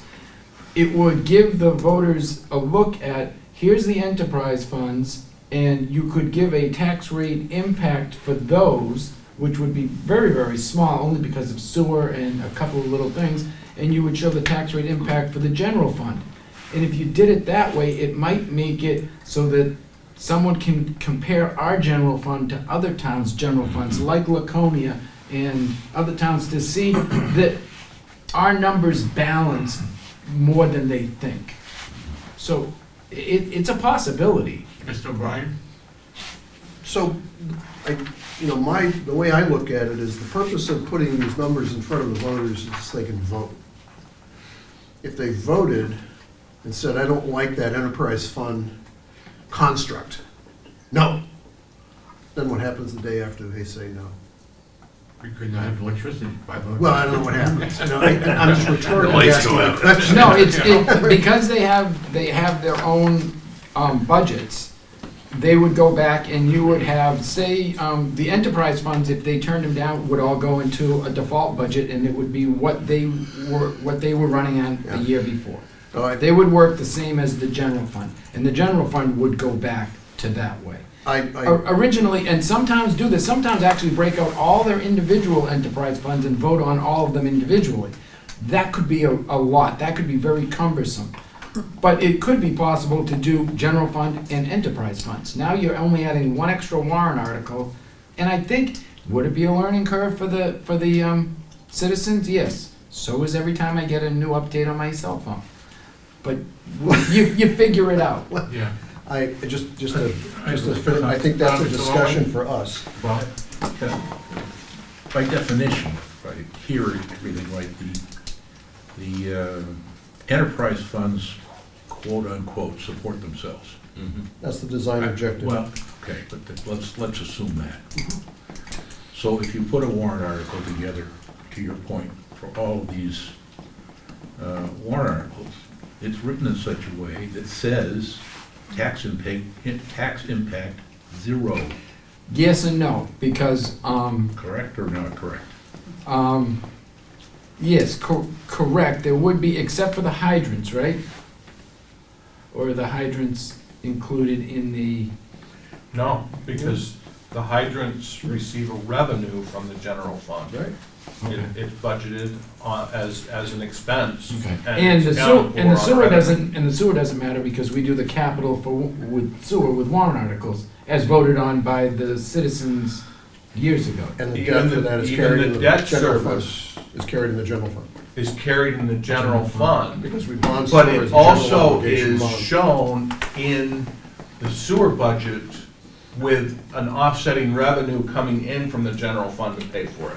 So it's budgeted in both places. So then you're correct, the enterprise funds would show a 0 impact. Well, that's the whole point, because Tax right, rates. if I'm looking at this thing, and it's right up there, asterisk, impacts the tax rate, the general fund, period. So That's the only thing that it might be a impacts good way if we put all the enterprise funds into one warrant it. article. In the and then- warrant, and in the warrant article, it stated it has no tax impact, so that everybody understands the 20,626,676 is the number that, upon which their tax rate is. Correct, and then the balance, which would be, I mean, it makes sense to me, because it does break it out so that you would understand. The balance Oh, of- that's the number that my yeah, tax. the balance of 15.4 would be no tax impact on it. Exactly. Bobby? I think this might be a question for Sam, but Jim, you might know, is there a journal entry report that takes any funds from the general fund that we can easily see that we're making journal entries into Pop Whalen and sewer and electric and water? I will ask Sam that Okay. question, but I don't think there are, because we can't go mingle. I think. Well, I mean, there are, because I know we do it in crafty ways, like buying ice time and other things, but is there an easy way to look at other places like the ice time, where we have things with the sewer fund or the So electric where fund or the money water from the fund? general fund is being paid to Yeah. the enterprise fund? Yeah. I will ask that It's in the question. audit, Yeah, So that's a good Yeah. question. it's in the audit. Okay, go ahead, Jim. Okay, so breaking this out, when you're going through the budget, you see the individual series. The 100 series makes up, and this is just general fund again, the 100 series makes up our wages, that's 36%. The 200 series makes up health insurance costs, retirement system, etc. That's 23% of your whole budget. 300 series is outside services, 11% of your budget. 400 series, I can't remember right off the top of my head what that accounts for, but 7% of your budget. 500 series, 1%.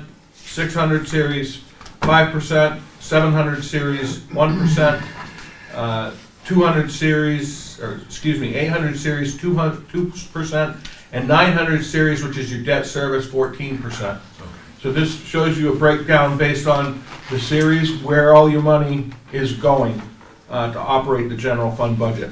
So here is an outline of those individual funds, or series, 100 through 900, over the past 5 years, 4 years, and the proposed budget this year. You'll see the 100 series this year has a pretty significant spike. Well, that's because we have 2 years of collective bargaining agreements, which are funded in this now, which were, last year was warrant article monies and the raises for the balance of staff. Same thing with health insurance costs. You're gonna see us coming in front of you at some point We've got our health insurance costs for us. We have budgeted right now 10% increase. We've been advised that our health insurance increase is actually going to be 24%. So we've got some work to do before we come to you with that number. So general fund proposed budget, again, increase of 8.2%. Summary signature Yeah. copy. I just want to go back to your pie chart before, in your 900 series with the 14% debt services, are any of the enterprise funds in that So I 900 believe, series? I believe it accounts for 13% of the Pop Whalen Arena, and it does also include the debt service for sewer. Okay, so my question for that then is if you're going to put out warrant articles and put the enterprise fund separately, should that 13% of POP and the sewer go into those enterprise funds? Can I just clarify something? Hmm? Please. It may be, John, can I? Yeah, you're right, great. The number, not to correct you, Jim, but I may be wrong. I think the number is, you flip the number over, 13% of the debt of the POP is carried in the income statement of the POP. Correct. 87% of the debt of the POP is carried on the general fund. Correct. Okay, Okay. so it was a flip. I Okay. think you. it flipped. Maybe I did. Okay, that's fine. So to your point, if you wanted to really show the full stream Yeah.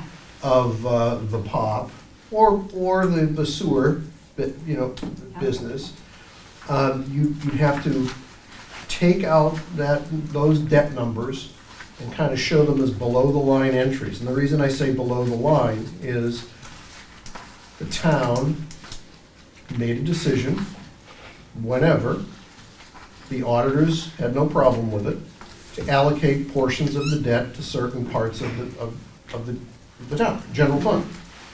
We did that on the sewer side, a long time ago, because it's a public benefit to have a sewer system.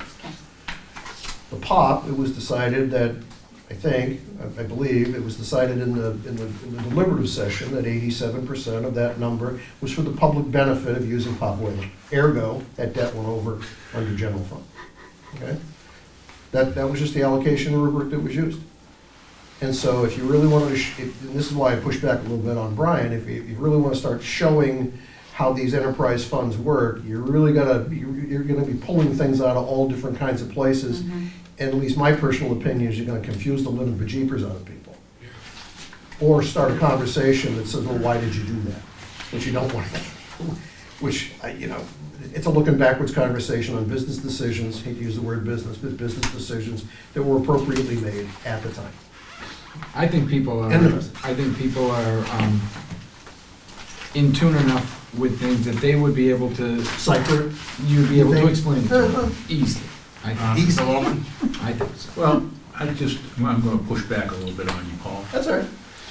because going back to the second page, we've got a 2026 proposed operating budget of 26,676. We've got the water fund, electric fund, sewer fund, Pop Whalen, all public knowledge, all numbers, Yeah. all approved by everybody.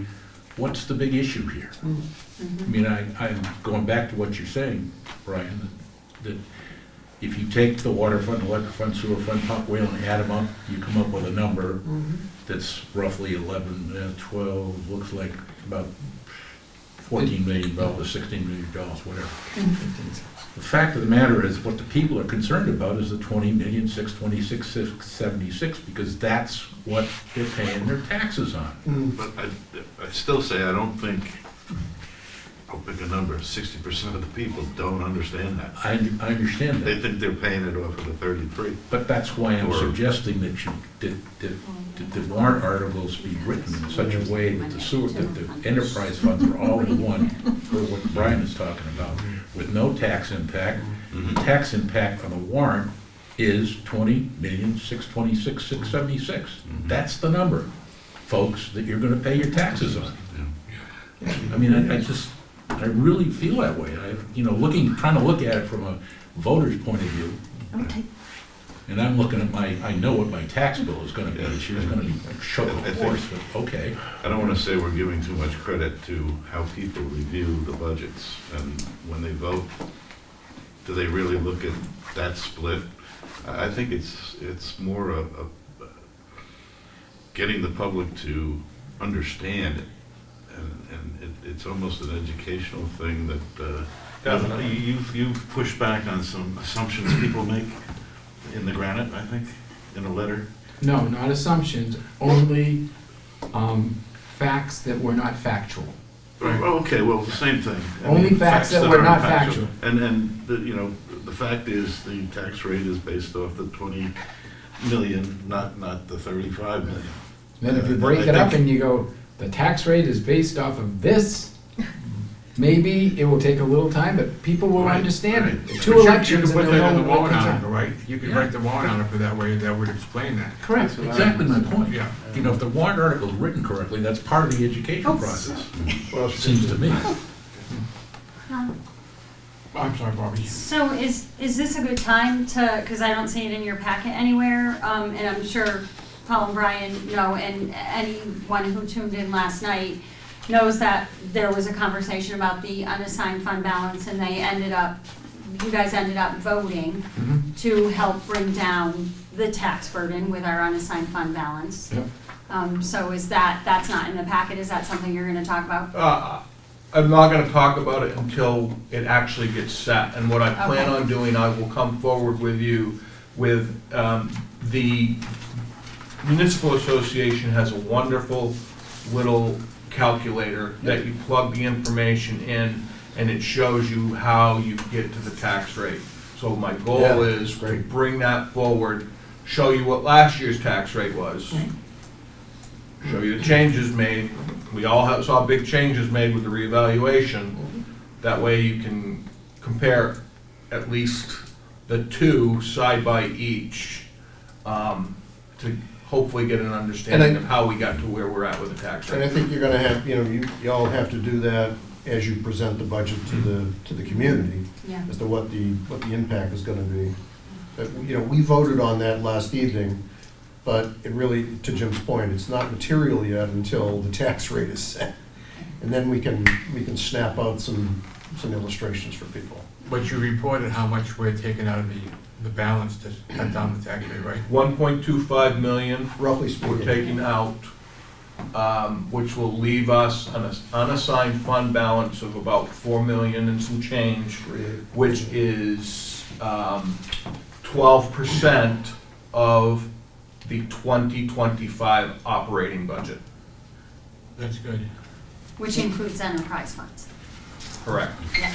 Which puts us in the range of recommendations as two, government entities, Government Finance Authority, and what's the other one, Brian? There's GFOA and what's those other, whatever, there's two of them. DRA. And it puts us within the range of reasonableness of how much of a. They say 10 to 11%. We're at 12, and the only reason we gave ourselves 1 more percent is because the unknown risk of the healthcare right now Correct. with school care assessing us this year for a 12% increase.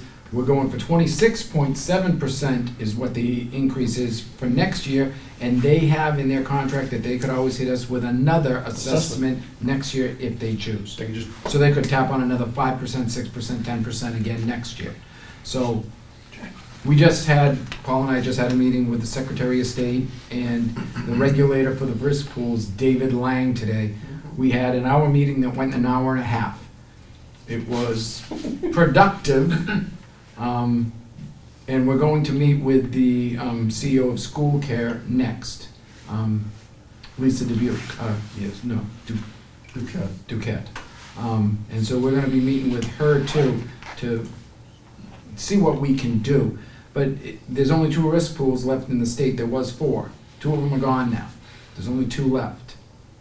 They're either gone by mismanagement or something else. by either them or mismanagement by the Secretary of State's office. You can choose your poison, who you want to blame. The private sector would be more expensive for us, and to self-insure would be hard, because if you get a blip of 10 employees that have serious health conditions, you could be looking at $2 million coming out of your fund balance like that. Just like that. So we're in a, and we're not the only ones, there's 90 different schools and municipalities that are part of that risk pool. So, and it's 220 in the state, so we're in trouble with a lot of people. We're in good company. Yes. Or bad. Any else you'd like to? I have a two-part question. So this is good in the conversation we were having. Can you segregate it a little bit more on the warrant, the way that it's worded and the way that it visually appears, so that you're creating a separation between the general fund and the enterprise funds? I don't know if DRA will allow that, but we will look into that. And then, Because that would be the best way to do it, is to do it in a singular warrant article, but put the narrative in there for all of them. I think the hard part for that is, do we have to put the narrative of the default for each one as well? Yeah, We will look into it, it's a good point. yeah. that's gonna be a big warrant to explain all this, but I think visually, if the you risk can- is you get in trouble if you provide multiple choice on one warrant article. Yeah. You know, you give them multiple Yes. choice and people, they would say you can't do that. So Brian, just so I understand, you chose the certain percentage to cut it down based on the fact that next year, if the insurance goes up, you'll use some of that money that's in the, I call it the piggy bank, Yep. to buy down the tax rate. Yeah, this year was 377 is what the assessment was. Yeah. Did they call it a one-time assessment? No, I don't remember what they call Yeah, it. there was a wording. they just gave us the bill. Yeah, and then, and so next year, we don't know what it could be or if it will be anything. If it's not, we'll have a little bit extra left in the fund balance. We're giving back as much to the taxpayers as we can to buy down the tax rate, but keeping enough in case we hit something catastrophic with this health insurance. Okay. What's unknown, John, is, there's a scenario that could play out that says the existing pool providers continue to operate as entities. And we had a citizen last night who came up and said, so you're in a default budget, 2 years, why do my taxes keep going up? And I tried to explain it last night, because we have costs that go up that we have no control over. The collective bargaining agreements mandate that we give employee cost of living increases. Everybody who works deserves a cost of living increase. We have health insurance that went up 9.1% last year, then was hit with a 12% increase, so that's 21% for that year. And then this year, we're hit with a 26.7 going forward. Is it 24.7 or 26.7? 24.9, roughly speaking. Yeah, so I think it's 26.7 is what I remember, or maybe it's 24.7, whatever. So it's there, and so that's an increase in expenses. Now, if you look at the pie chart, 59% of all of our costs are our employees and their health and benefits. Yeah. So if you add 24% or 26% to that, that's the money that's going up, and and the people in town have to pay for that expense. So if I could Or just- else we turn off the lights, turn off the septic, turn off the water. Well, Like, those just pay let for me- just let- themselves, if so I could you're just not finish turning off just any my of those. thought. So don't give them an example of advertising. Well, that would shut down the whole business district. Brian, If I could just finish my Okay, thought. talk So to the we're audience faced now. with, on the insurance side, health insurance side, we're faced with the prospect of no assessment letter from the pool provider.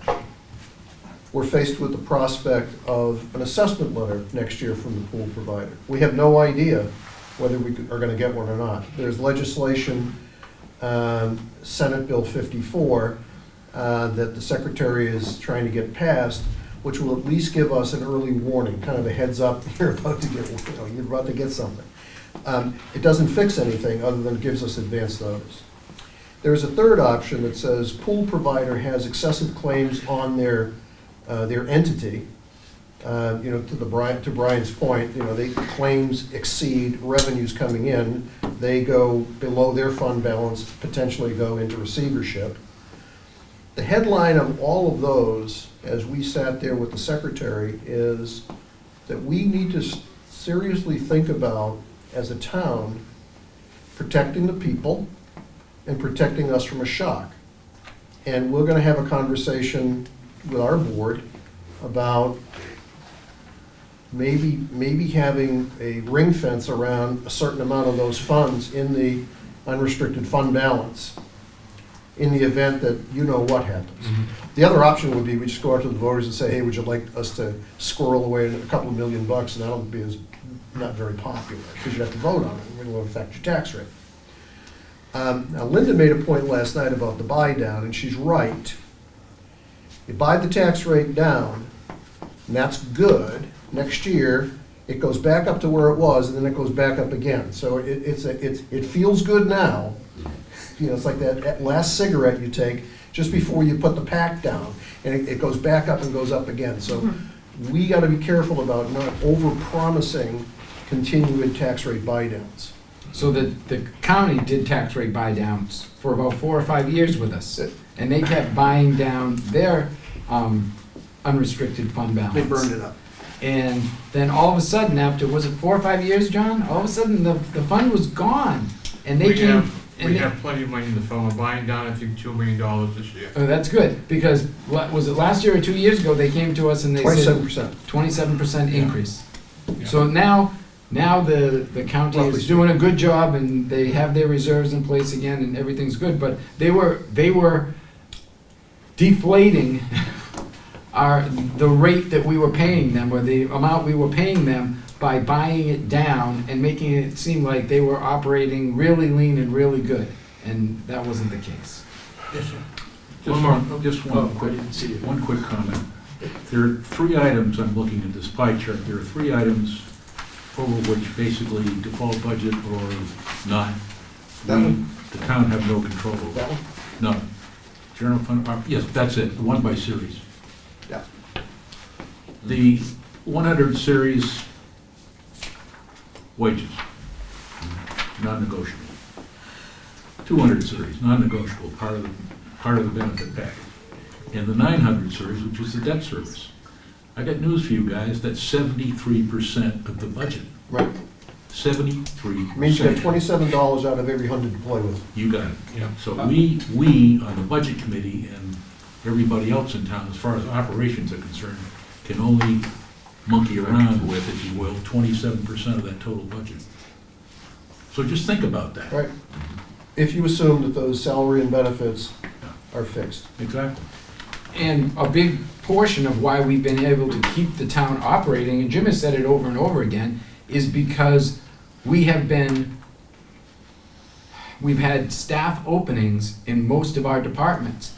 But there's a line item there for that employee who just retired and their salary is still there. We can use that money, as long as we don't restaff with that employee, to transfer it to different parts of that department to pay for stuff that we had to forego because our default budget is the same as it was, the operating portion is the same as it was the year before. So, and then people are like, well, so they've had plenty of money to operate. Well, we're operating with a very lean staff. How many employees are we down total in the town, Jim, now? It's on the slide if we can get to it. Okay. Sorry. Go ahead, Jim. I think that was a polite way of telling us to shut Let's up. run through it. So again, this particular slide gives you a breakdown of where those increases are from 2022 to 2025 compared to the 2026 proposed on the general fund, which is an 8.2% increase over 2025. As Brian alluded to, the general fund is made up of 89 full-time employees. We currently have 8 vacancies. We also have in the town as a whole, including the enterprise funds, 103 full-time employees. As you can see, this is made up of supervisory wages, overtime wages, hourly wages, other compensation, phone stipend. And this is a breakdown of the increases compared to 2026. We've backed up the assistant town manager, engineer budget. We've increased because of the staffing for the ambulance. We've increased because of 2 years worth of 2 collective bargaining agreements. The police were kind enough to sit there and say, yeah, we're still understaffed, and we can give you $35,000 as part of 2026. The firefighter from 2023 that we put on with the default budget, we've had to fund that firefighter each of those 2 years, so we've had to do line item transfers to keep that individual funded or do away with them. And then there's the non-union wage adjustments as well going forward. So that gets you to the $7,453,000 or 13% increase, Bobby. Is there a chart somewhere that shows our employees, how many employees we had in town in, say, 2010, 2015, 2020, and now 2025? I have one, Bobby, I think from 2022 that I did.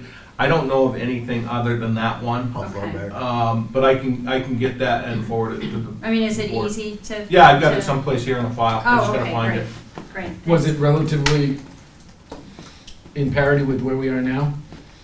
I think it's pretty close, so. 200 series, again, this is increases here, health insurance for the firefighter staffing, New Hampshire retirement system costs, total health insurance increases, so, this makes up 563,000 of the increases in the budget, or 13.5% over 2025. Quick question. Yep. Of the 239, the health insurance increases, does that include the assessment? The assessment is not broken into this. This Okay. is strictly the 10% increase placeholder for budgeting purposes. Gotcha, okay, thank you. There'll be a little bit more of a 16% add. But Bob, to your earlier point, that's a hard fixed number. We can't No, do no. anything with No. that.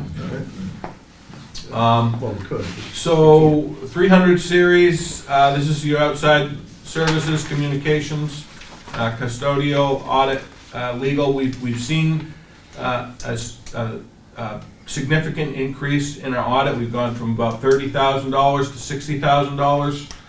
We had one auditing firm bid on the project. So fortunately, we were able to get an auditor. That's the good news. Yeah. The unfortunate news is it's gonna cost us $60,000 as opposed to 30. Right. So again, this budget here, overall, a decrease of 150,000 or 6.4% over 2025. Property liability insurance, 400 series. This budget shows an increase of $70,000 or 4.85%. Computer maintenance, ambulance maintenance, public safety building costs. So incremental increase here of 4.8%. Just one quick question back on the 300 series. Is part of that reduction that we're going from that reevaluation to not, or is it because you put that No, reevaluation in the actually, you know warrant what one of the article? big drivers on this one is the reduction of the hydrant fees. Thanks.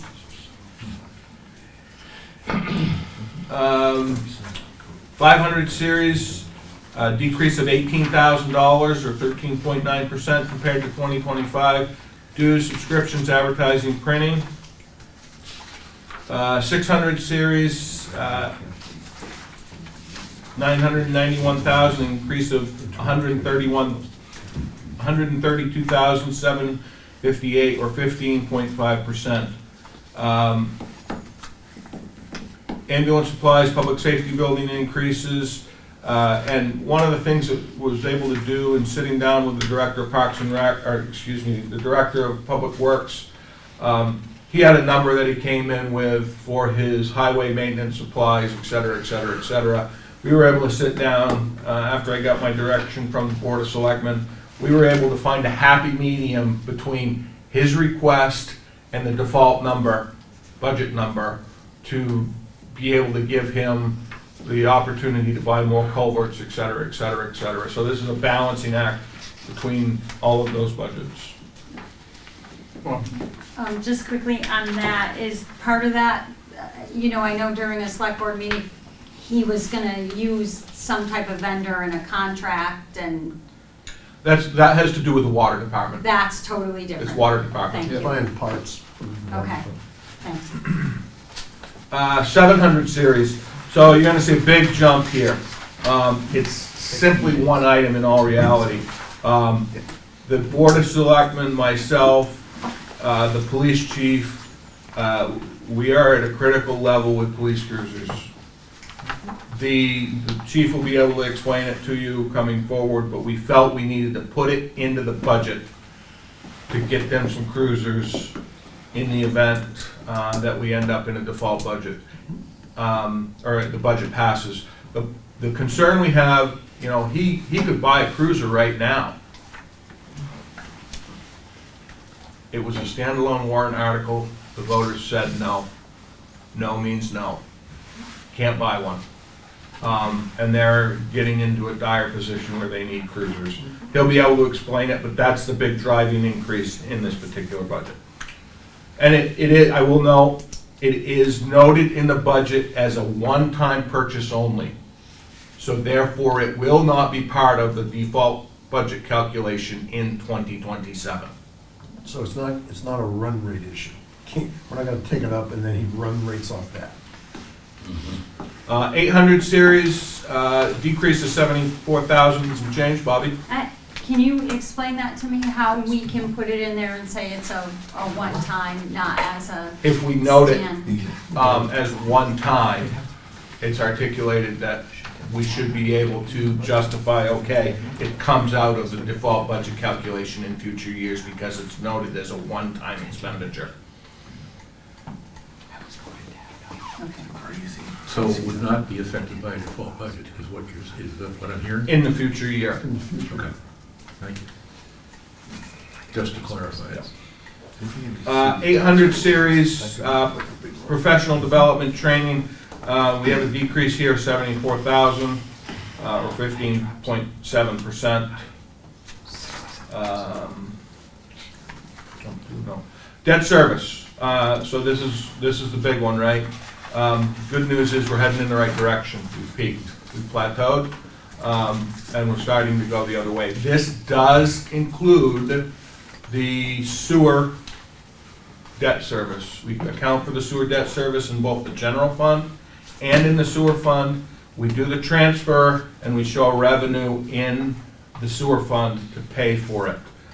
So it is actually budgeted twice, but it's accounted for in the sewer line as a revenue. So What constitutes the reduction? Is it something, you know, we're nothing has come off. It's when we do these bonds, they're usually front loaded with a heavier interest rate. So a lot of it is the interest rates dropping off. principal's coming off? Yeah. Okay. Jim? Yeah. Can we just go back to the 700 series? Sure. It says 2 police vehicles. Yep. Where is that noted up top where the 700 series increases? Should that be in there? It should be, John. I think I frankly ran out of time Okay. to put it in there. But it is clearly shown in the bar graph that that's where the increase is. Okay. But when we get into the nitty gritty of it, you'll see it in their budget. And that's 150? Yeah, Bobby, I think it's 168, Oh, 160, 832, sorry. I think is what the two cruiser number is. Okay. The budget was essentially level. Just to let you folks know, I've spoken to Commissioner Coop, and I've asked him to explore the possibility of leasing cruisers. I know we did that at one time, and we saved a substantial amount of money. It was about half the cost of what we would have put up front. And it works like a 3-year lease, a 4-year lease, and then it stays consistent in the budget of the whole 4 years in the cruisers. So I'll go out on a limb here, all right, and I will probably get my head chopped off for this, but that's okay. Mine's getting chopped next.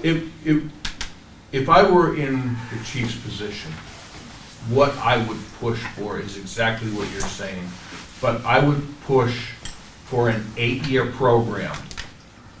And what I would want to do is in 2026, I would actually say, let me go lease 4 cruisers. Okay? And then let me come back to you, let me lease those over 4 years. And then let me come back to you in 4 years and lease 4 more cruisers. for 4 years again. Right. And let's stay on that cycle in perpetuity with 8 cruisers, level payments, 4 cruisers, all the same, which is an officer safety issue, I would think, in my opinion. And as they hit that 4-year mark, those cruisers can be downgraded to command staff, detective, et cetera, and your patrol fleet is always within 4 years old. Right.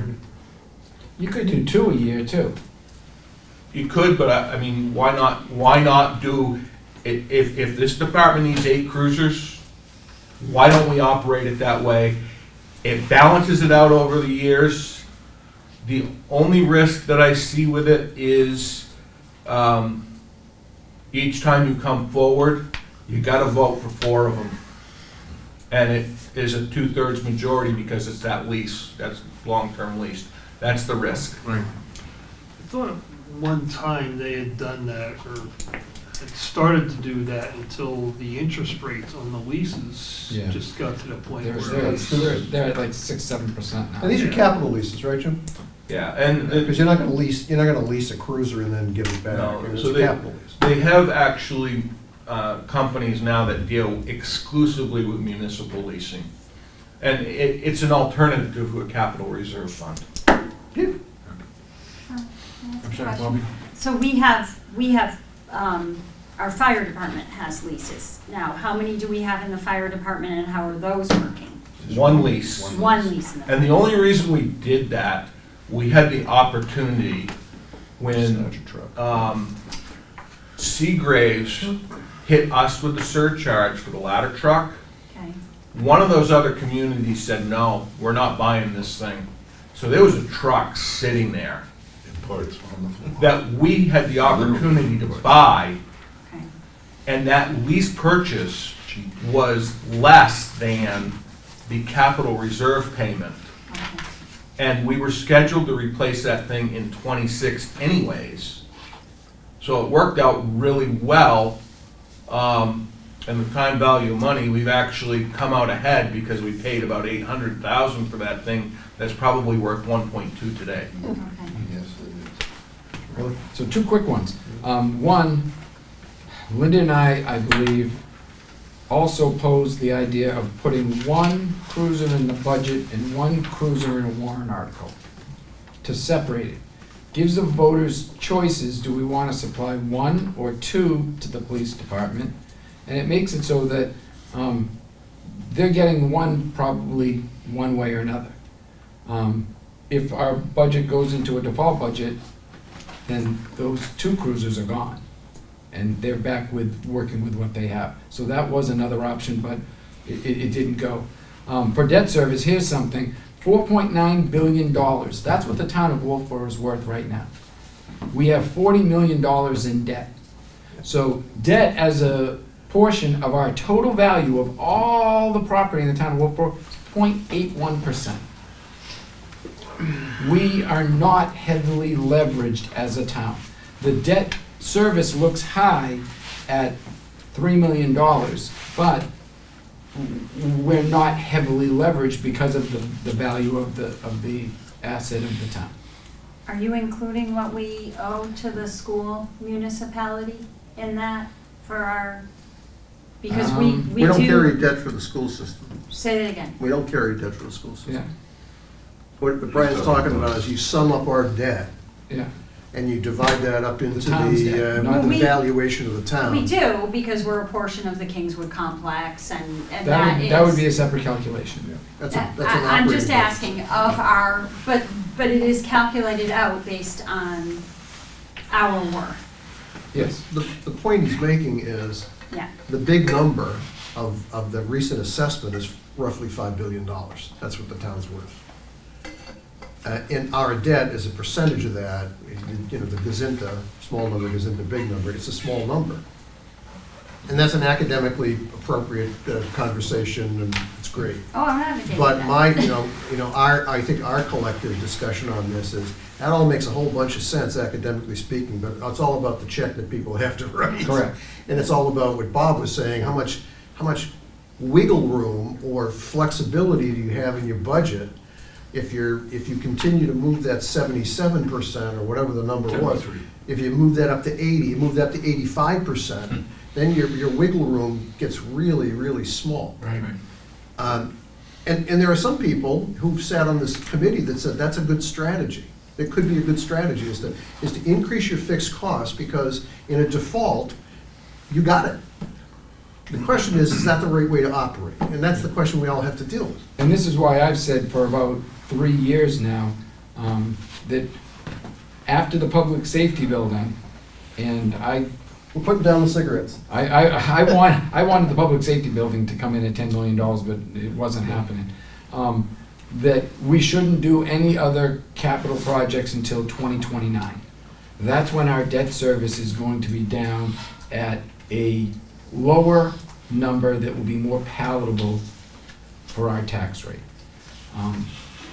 So that's So that just- argues, so what Brian, I think you just said is, the percent of leverage we have is a percent of our total value of our town, puts us academically in a small position, but he's advocating that we probably shouldn't lever ourselves up anymore until 2029. Okay. Okay, Debt service, and I believe that is all that I have for you, Mr. Chairman, on that. The other thing is, in front of you, I also provided you the draft letter for the New Hampshire DRA regarding the over expenditure. Don't need any action on this tonight. We've still got to wait until the tax rate's set, and we've got a couple of forms that we have to submit with this. But I want you to be able to take this, look at it, and provide feedback going forward, because you guys have to vote on it and sign on it, if you so desire to approve such. And now, I will also state, when we sat down last night and brought down the tax rate by the $1.25 million from the 5.9, we backed out this $377,000 when we did that calculation. So that money is still sitting in our reserves. It was not used to buy down the tax rate. okay. And I'll actually send you guys that So why don't you spreadsheet. send that Sam's spreadsheet? Yeah. Yes. Bobby? What I think I hear you saying is that 377 is quote-unquote encumbered. Correct. Wrong. Yeah. If they approve it. Bob, you had a question? I just actually wanted to make a comment about the buy down. And Linda, as you pointed out, rightly so, said if we gave it all, bringing it back down to the 10%, because as everyone in here knows, the voters have voted that we don't want to exceed a 10% unassigned fund balance. But we will be holding on to the 12, because if we just put it all out there, next year's going to hurt. So it does have to be in smaller increments, and I agree with her. If we just immediately use that other 2%, it's going to be shocking next So year. can I just one more thing? Yes, Mr. Yes, O'Brien. that's correct. That 377, Bob, so in our conversation with the secretary today, we explored, we were exploring all the boundaries here, and we said, what if we were to just say, we're not paying the bill? We're not gonna pay the assessment. And it was pretty straightforward. What his answer is they'll send the bill directly to our employees. You just send the bill to our people. So, I don't understand that. so if we were They'll to say, deny claims. we're not paying the Right. 377, they would say, okay, so we're gonna deny paying claims, Oh, and all claims on us are going right to your people. And they're going to our people at a non-discounted rate. At a they'd go with the non-discounted rate, which is a big number. But then we would have to fund, So, because we explored that, not to be, we just wanted to understand, the boundary conditions here. And he was somewhat clear that that's what would happen. So to your point now, Bob, that number is kind of tied up. Yeah, right. I would say it was sort of encumbered. It's encumbered. Go ahead. So- Go ahead. I have kind of a dumb question, I think I know the answer, but here we are in week 47. Are we unable, or are they unable to provide, how's this year looking in terms of claims? So they operate a calendar year. But that's what I'm saying, so we're week 47 of this year for the potential of a surcharge next year. Do they have any gauge of like, Fiscal year, they are June, so July they're in the 1 middle through of their June year? 30. We're in the middle. We're in the middle of the year. They go off the school budget. And it was amazing that they took and they waited until 90 municipalities and schools extended their contract in June for July 1st or July 1st to then let us know September, the first week, oh, by the way, you owe 12%. To be clear, it was February we signed the contract. It was February we signed. That's a few months earlier than you thought. But everybody, I mean, This is great. Did I understand you to say that it's part of our contract with them that they are allowed to? yep, Assess? Yes. At an unlimited percentage? There is, Sometimes it's capped. Not this- the explanation on that is they're not insurance companies. Risk pool. They're a risk pool. They are not an insurance organization. Ergo, they're not regulated.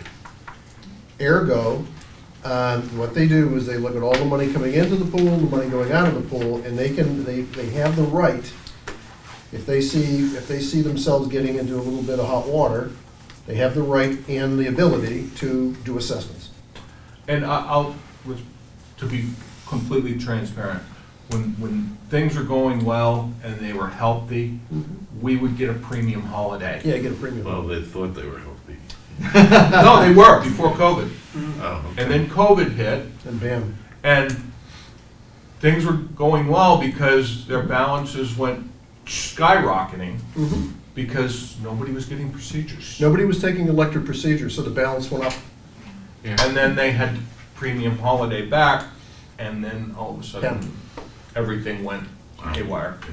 the only strange thing is that Lisa Duquette, the head of school care, told me that their actuaries told them in '23, in the fall of '23, that they were gonna be upside down in '25 and '26.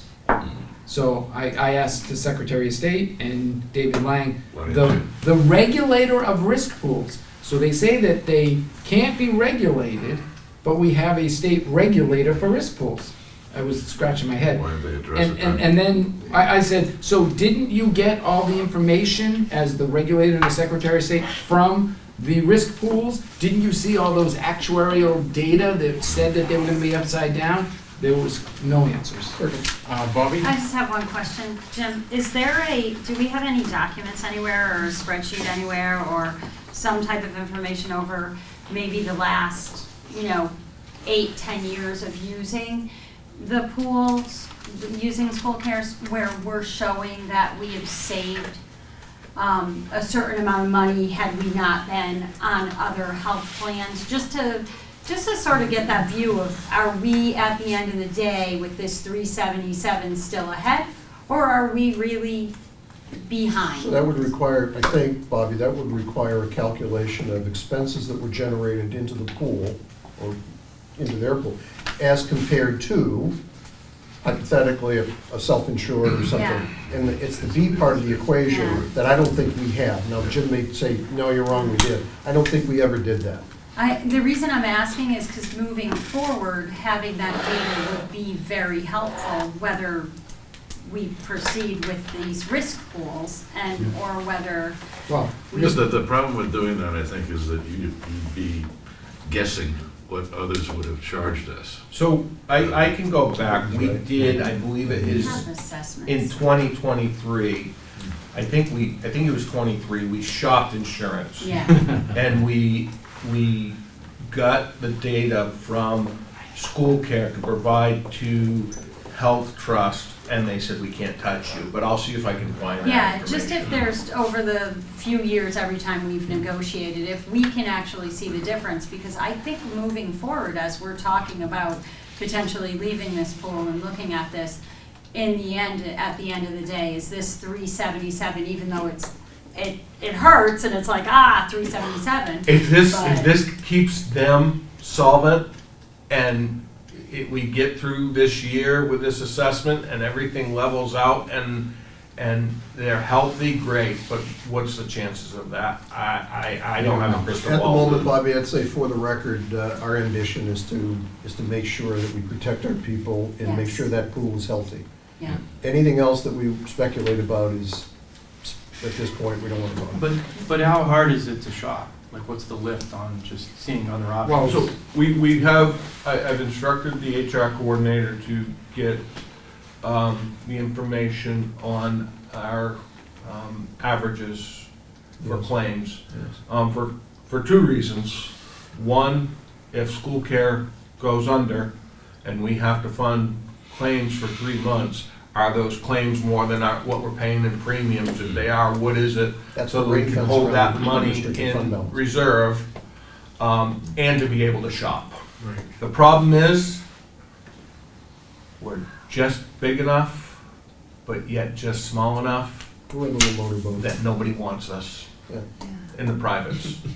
We're just a little motorboat. No, there might be, is CGI, is it CGI? There might be a couple of privates that will take us, but it's gonna be very expensive. But wouldn't that data be helpful? And, yeah, and the last time we Peer went, research. the last time we went to and asked Health Trust, they said no, they didn't want us. Yeah. And there's no way they're gonna take us now, because they already have an administrative order against them from the state also, from the same Secretary of State's office. Just They're trying to make them lower their reserves and give them back. Yet, this is why school care went out of business from having not enough reserves. Yeah. A little perplexing. So the strategy is pay the bill, Yeah. Okay, let's get a ring fence around move the on. unrestricted fund And balance. now we've got the public comment section. Shop. Any public comment? Hi. Yes, ma'am. I just have a couple of questions, and, Have a name? oh, sorry, Charlene Seibel. You were waiting for that. I was, I couldn't resist. Yes, you were. Thank you. You're giddy that you had to remind me, I can tell. First of all, I know that CIP is on the website. Where do I find the line item breakdown of CIP items? Is that through you or the finance office, or? So there's no line, well, first of all, we're really not supposed to respond to public input. Do you want me to respond? Oh, Yes, please. Okay. There is really no thank you. line item. It's all narrative in the CIP with budgetary numbers. Correct, I got that part. Yep. What I'm looking for is, for example, there's a particular category and the ask is X hundreds of thousands of dollars. I'm just trying to get a better handle on where that came from. So. Is it just based on past expenditures? Or is it some kind of a budgetary process where the department heads go through and say, okay, we're gonna need, 50,000 for this and 80,000 for that, or, So it's a combination, and I think I can help you to get where you're going, okay, based on where I think you're going. The town roads have a report out there, which is in the backup material with the drives. And it's the town road surface management plan. Yep. That was done in 2018, I believe. 17, 18. That okay, road lays. service management plan. Yep, Yes. yep. And I'll forward you the link. And Okay, on is the it a back of- huge link, because, I have It problems with is my a, Android. it is a huge link. Well, then I'll just get to spend more time in your office with the town computer. Okay, cool. And- Lovely. And so the CIP. I'm sorry? Lovely. Yeah, So the CIP is only tripped for something that is more than $100,000. That's what we have for a threshold. So a Okay. $50,000 project or something doesn't hit the CIP. okay, so, all right, you can help me with that. Thank you. Another question I was just curious about, and my curiosity is informed from my tenure on the school board and our budget work and whatnot. What percentage of their health insurance is paid by our employees?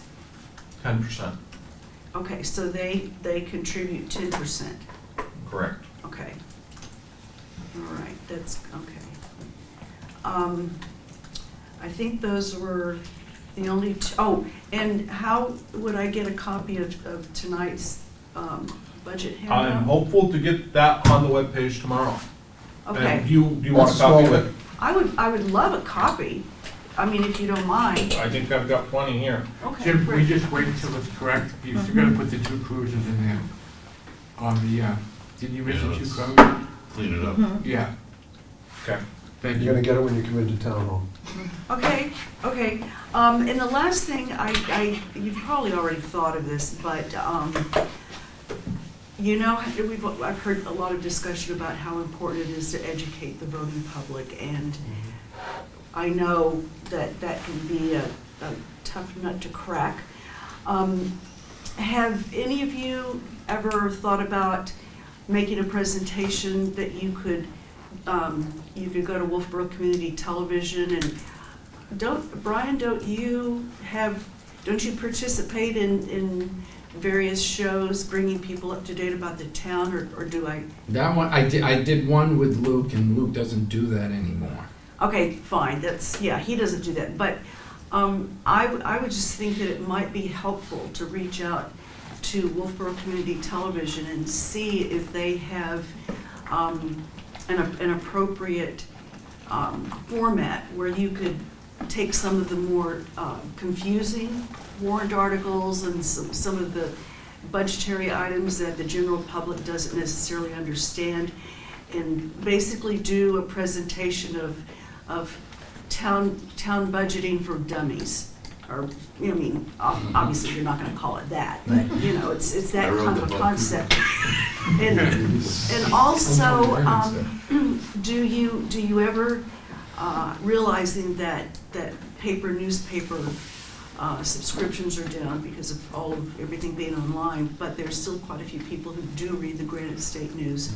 I don't, but I'm wondering if you would consider someone from the town or your committee or several of you could get together and submit an Other Voices article along the same lines, because you have different audiences. Obviously, you have the folks who traditionally watch your program, your meetings on Wolfeboro Community Television. You have the audience that actually comes to your meetings. Well, not that many here, but You're the biggest group we've had in a long time. I mean, well, wonders never Redoubled. cease. My goodness, but You're 200% more than usual. But I think that, there's no such thing as too much education, especially when you really need to get out of this 2-year-in-a-row default budget hole. So I'm hoping that you'll consider a program on Wolfeboro Community Television to inform the community, and also you can even have a series of Other Voices articles that leading up to the deliberative session. Just a thought. Thank you. Anyone else? Yeah, I do. Go ahead, ma'am. But did you want to say something, Bruce? Well, actually, I wanted to circle back on your comments in the first public session, where I personally would welcome your ideas on definition of insanity, doing the same thing over and over and expecting a different result. But you're suggesting that us following the select person's budgets, recommendations, and just looking at it line by line, what do you think we could do differently that would create a different result? Well, there's lots of different ways of budgeting. I mean, there's zero-based budgeting where you start off each, cycle and you say, Which happens what- at the department you know, level, I would which- hope. but the citizens don't see it. So there's a way of asking the questions and looking at the budget that is different than just comparing it to last year. It builds the budget up from 0 up to whatever it needs to be. Even just and there are other ways of doing budgeting. And I would just suggest that using the exact same strategy is exactly what you're saying. It doesn't inform us any better. It doesn't make us feel like there's a different set of eyes, because the eyes are doing exactly the same thing. And I assume that that's why the budget committee was developed. It was developed as a mechanism to give the public the sense that, yes, the departments look at their budget and the town manager oversees that process. And that's typically built from, the previous year's budget. Then the select board, it's kind of a interesting process. I, questioned the order of things. I question a lot of things about it, but I think that you need to really, and I'm sure that the way the budget committee has done it for years, based upon the fact that you have some members and a chairperson who've been on the committee for years, is part of the momentum. And that's why I brought up the fact that the select board had said, we should maybe be looking at how to do this differently, because the select board has the same issue. They have some members that have been on it for many years, and they've used the same process. And so I think that's a conversation that could take place about how it could be done differently, because I've done budgeting in a lot of different ways, so I think the answer could be, many faceted. I don't know if that doesn't really give you any substantive answer to your question, other than. Well, it's almost a matter of whether we can concoct a I don't different think we've way. ever stamped the selectmen. Yeah. I don't think we ever have. Yeah. If you look back at the history, every year in and year out, There's always pluses and this minuses. board does a job. Mhm. Okay, we don't just look and copy what the select board does.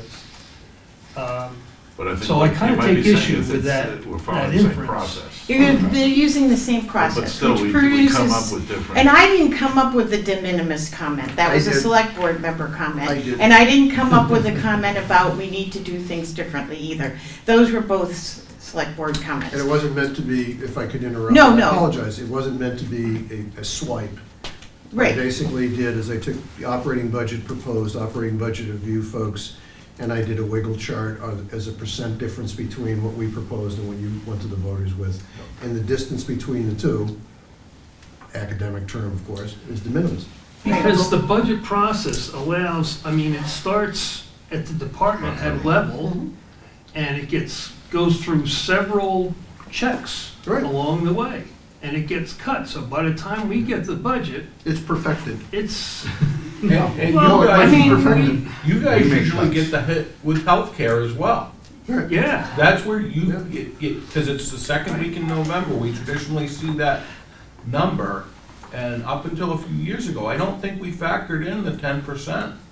Yeah, Brian, it wasn't So- meant to be a swipe. It was just meant to make a statement about the I just- distance between the two numbers. I just wanted to make a comment that tonight we were handed something that was different. And it was seeing all the 100s together, the 200s, the 300s, 400s, and I actually like that. That gave me a good view of what I was looking at. I felt that was very different.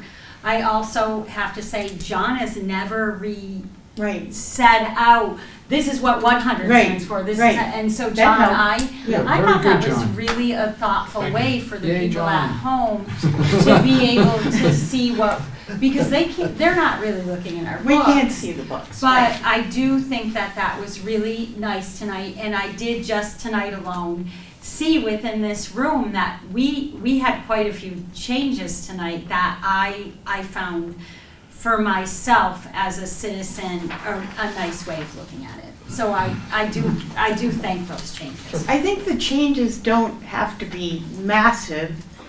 I agree. I thought it was helpful to read off the things. I think one of the things that I think we need to be thinking about is that if you look at the people that were represented at the select board meeting last night, you had people in that room who ranged from, I didn't know that a warrant article was an add-on to the operating budget, literally.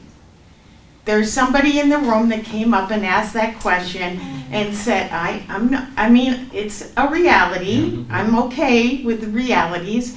I did not understand when I approve a warrant article, that meant I was approving something that was gonna cost in addition to the operating budget. Okay, you've got that. You've got the examples that Brian may have spoken to that we all know where people have misinformation. They think that, you know, this is included and it's not included or whatever it is. You have people who have who are giving you guys mixed messages.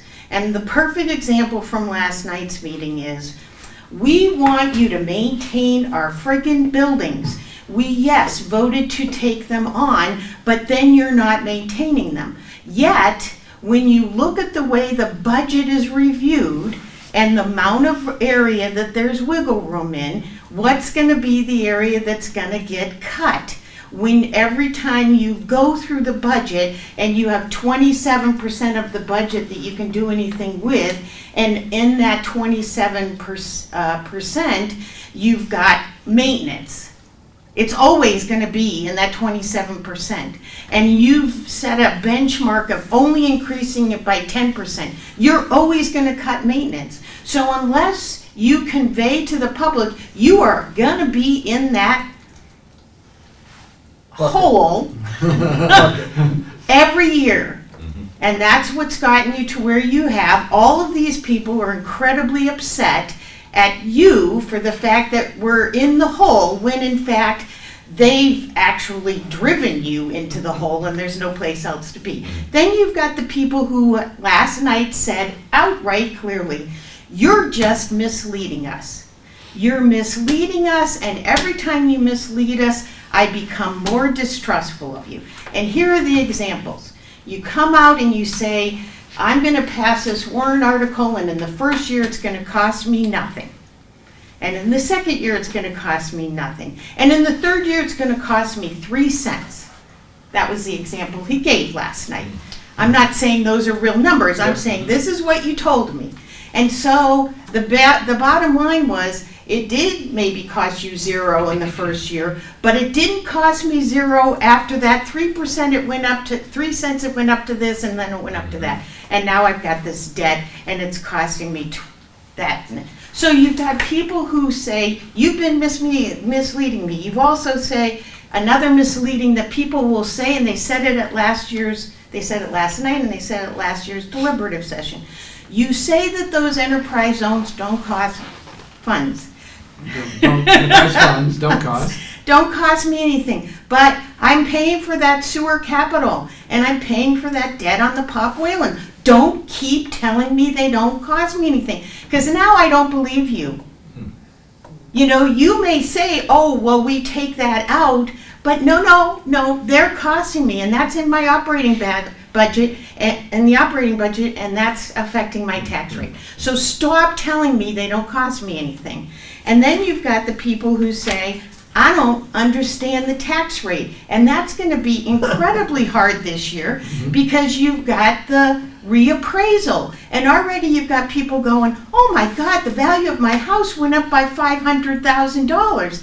And then you say to them, but remain calm, because the whole pool went up $500,000. That doesn't mean that your tax rate's going to go. But there's a whole bunch of people out there who aren't getting that piece of it. And then on top of it, you're going to buy it down and then raise it back up next year. Oh my God, that's just going to create another whole level of confusion, because they don't understand the reappraisal tax rate, and then on top of that, you're buying down it for just 1 year, and then you're going to have to increase it, that buy down, plus whatever it increases next year. So you've got that whole group of people who aren't understanding the tax rate, which becomes a mixed message. And then you've got the people out there who know too much, in the sense that we had the guy who came who said, I worked for the town, I know what went into it. Well, that may be true 5 years, 10 years, 15, 20 years past, but it's not true now. we've added a trail tabernacle tower, we've added snowmaking, we've added this, we've added that, the whole thing has changed, but they're not carrying that with us. And when you have a significant elderly population like myself, we all remember too much from the past. So now the concept of educating and trying to get these messages across, when it may seem obvious to you, and you, oh, it's zero. You've got a whole spectrum. And I think you can't diminish that. But I want to end on a different note altogether, and then I do have one question. I watched the Monday meeting. I was distressed. It was very hurried. It was number of committee members reprimanded other committee members during the process and told them they shouldn't be asking questions, or they were asking too many questions. I appreciated tonight's meeting. Everybody was calm. It proceeded in a manner that I could follow and seemed much more relaxed, and nobody reprimanded each other for asking I don't questions. recall any reprimanding at that meeting. Well, Is anybody else? I do. There was reprimanding going on. I do. Yes. So I appreciate that. Thank you very much. And I have one question. I'm not doing this. I know I'm not supposed to be asking a question, Look but at the tape, Mark. so the default budget allows you to still add to it based on contracts. So if there's a contract with a fire department, who are personnel, you can pay for it.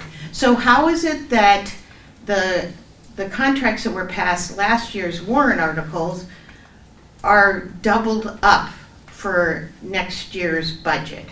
Because Because when we wouldn't we write have the been wa- allowed to pay them this year? When we write the warrant article for Yeah. specifically for the collective bargaining agreements, we lay out the costs for 25, 26, and 27 in the warrant article. All those costs are itemized. Yeah. So we paid 25, because we were allowed to. And so the budget for 26 includes both 26 and 27 pay? Yeah, because they got that raise. So they got that raise last year, and that's the starting point of the next year.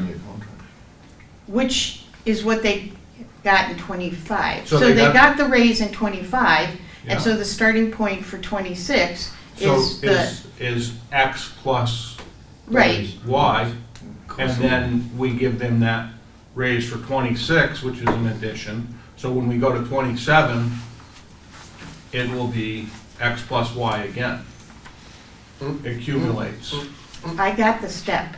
You have to go back to the beginning and add the one-time increase for 25, because when you're in default, then it goes away next year. You have to go back to your default budget. So then you have to add it in again, and then add it in again for the next one. So the more times you have a default budget, the further you fall back into a hole. And so that it ends up looking like the difference between your operating budget for one year and the next year becomes, what's the word I'm looking for? It multiplied. It becomes a multiplier. Compounded or multiplied, so that you end up on a curve like this. And there was one town that someone told me, I think at DRA, that was in 7 or 11 default budgets in a row. Nine. And by, 9. Who was Is 9? Is it not Litchfield? Londonderry? Hudson, Begins with, is it Hudson? probably Hudson. It was, It's it was nine one of them, years. and Yeah. blow your mind looking at the budget. Yeah. You're like, okay, so we're having a default budget now, and the increase is 32% over last year's budget, because you're going all the way back 9 years to what the budget was 9 years ago. And that, talk about confusing the public. I know, that's my point. I think that one's right there. Yeah, but that's what we have to do by law. We have to follow the regulations from No, DRA. yeah. And it makes it difficult for us. Mr. Chair, Yes, sir. if I may, some great feedback and comments, thank you. You said two different things, though. I did, The sure. education piece, Yeah, I think, comes after we land on a budget and what, we make decisions. But before that, you talked about the decision-making process. And I'm curious, again, what specifically would you have us do differently? Because the process is that department head, town manager, board of selectmen, and then us. So we are reviewing it for the first time. Right. How would you propose that we would review it differently? Okay, well, let me give just an example. And it's only an example, it's not a recommendation. So the question of how many staff people you had came up at the very end of this presentation. And I've been at the select board budget meetings, and I did not make the last one, but it didn't come up for the last one. You could if staffing is your primary expense, instead of coming in by departments reporting to you, come in from the point of view of, we have 109 full and part-time, we have 89 full-time, I mean, whatever they are, and look at, since it's such a big piece of what you're doing, you can't control the debt, you can't control, you know, some other of your health care, you know, expenses, but give the public the ability. I had a very difficult time finding that number, and I actually never did come to that number. I came to a different number, and Brian knows that because we went back and forth over that number a ton. And when you bring up the example of Laconia, or in the case of Meredith, which is the town we were comparing to because I think it's the most comparable, one of the numbers that we were trying to break down was, how many staff do we have, how are they distributed amongst the various departments, and how do those numbers compare? Now, you know, in that process, the public then gets to understand a lot better about how our town operates from a very different perspective, not just from the, you know, fire department spends $2 million, you know, and they spend it on a phone and a call center, and I mean, you know, whatever it is. They come to understand it from a person point of view. I couldn't find the number of how many vehicles do we need. I now know 8. We had 12 at one time, so we had surplus vehicles, I guess, I don't know. But I think people understand that 89 is constituted by X number of people in public works, and X number of people in parks and rec, and X number of people, and those departments are serving us in, you know, all these different ways. That's just an example, I'm sorry. And you did a great job with that, by the way, when we went through, and you Yes. you put up with me, which was very nice. And I think we ended up finding out in the end that the towns are very, very similar in their budget costs, in their manpower. It's allocated differently in certain locations. They have certain people that do things differently and are in different departments than what we have. But when it all came out in the wash, it was pretty similar, and they didn't have to have a wastewater treatment plant. Well, they didn't have 8. We weren't working with 89 though, so I think Yeah. we'd have to go back at it. But Yeah. the point was, I think there are different ways of breaking a budget down than just by line item, category 100, 200, 300. That's by statute. I think the IRA requires it. don't I they? know. Or regulation or whatever by Thank you for DRA. that. I'd be happy Okay. to come up with other ideas. It would be useful. Now, I want to ask you a personal question. This is just as John McDonald. We have a policy that only goes 3 minutes. Did I get you? Oh, sorry, I'm No, way that's all. I too just want long. to know. I No, waited too I'm not a long. bad guy. I let people talk more.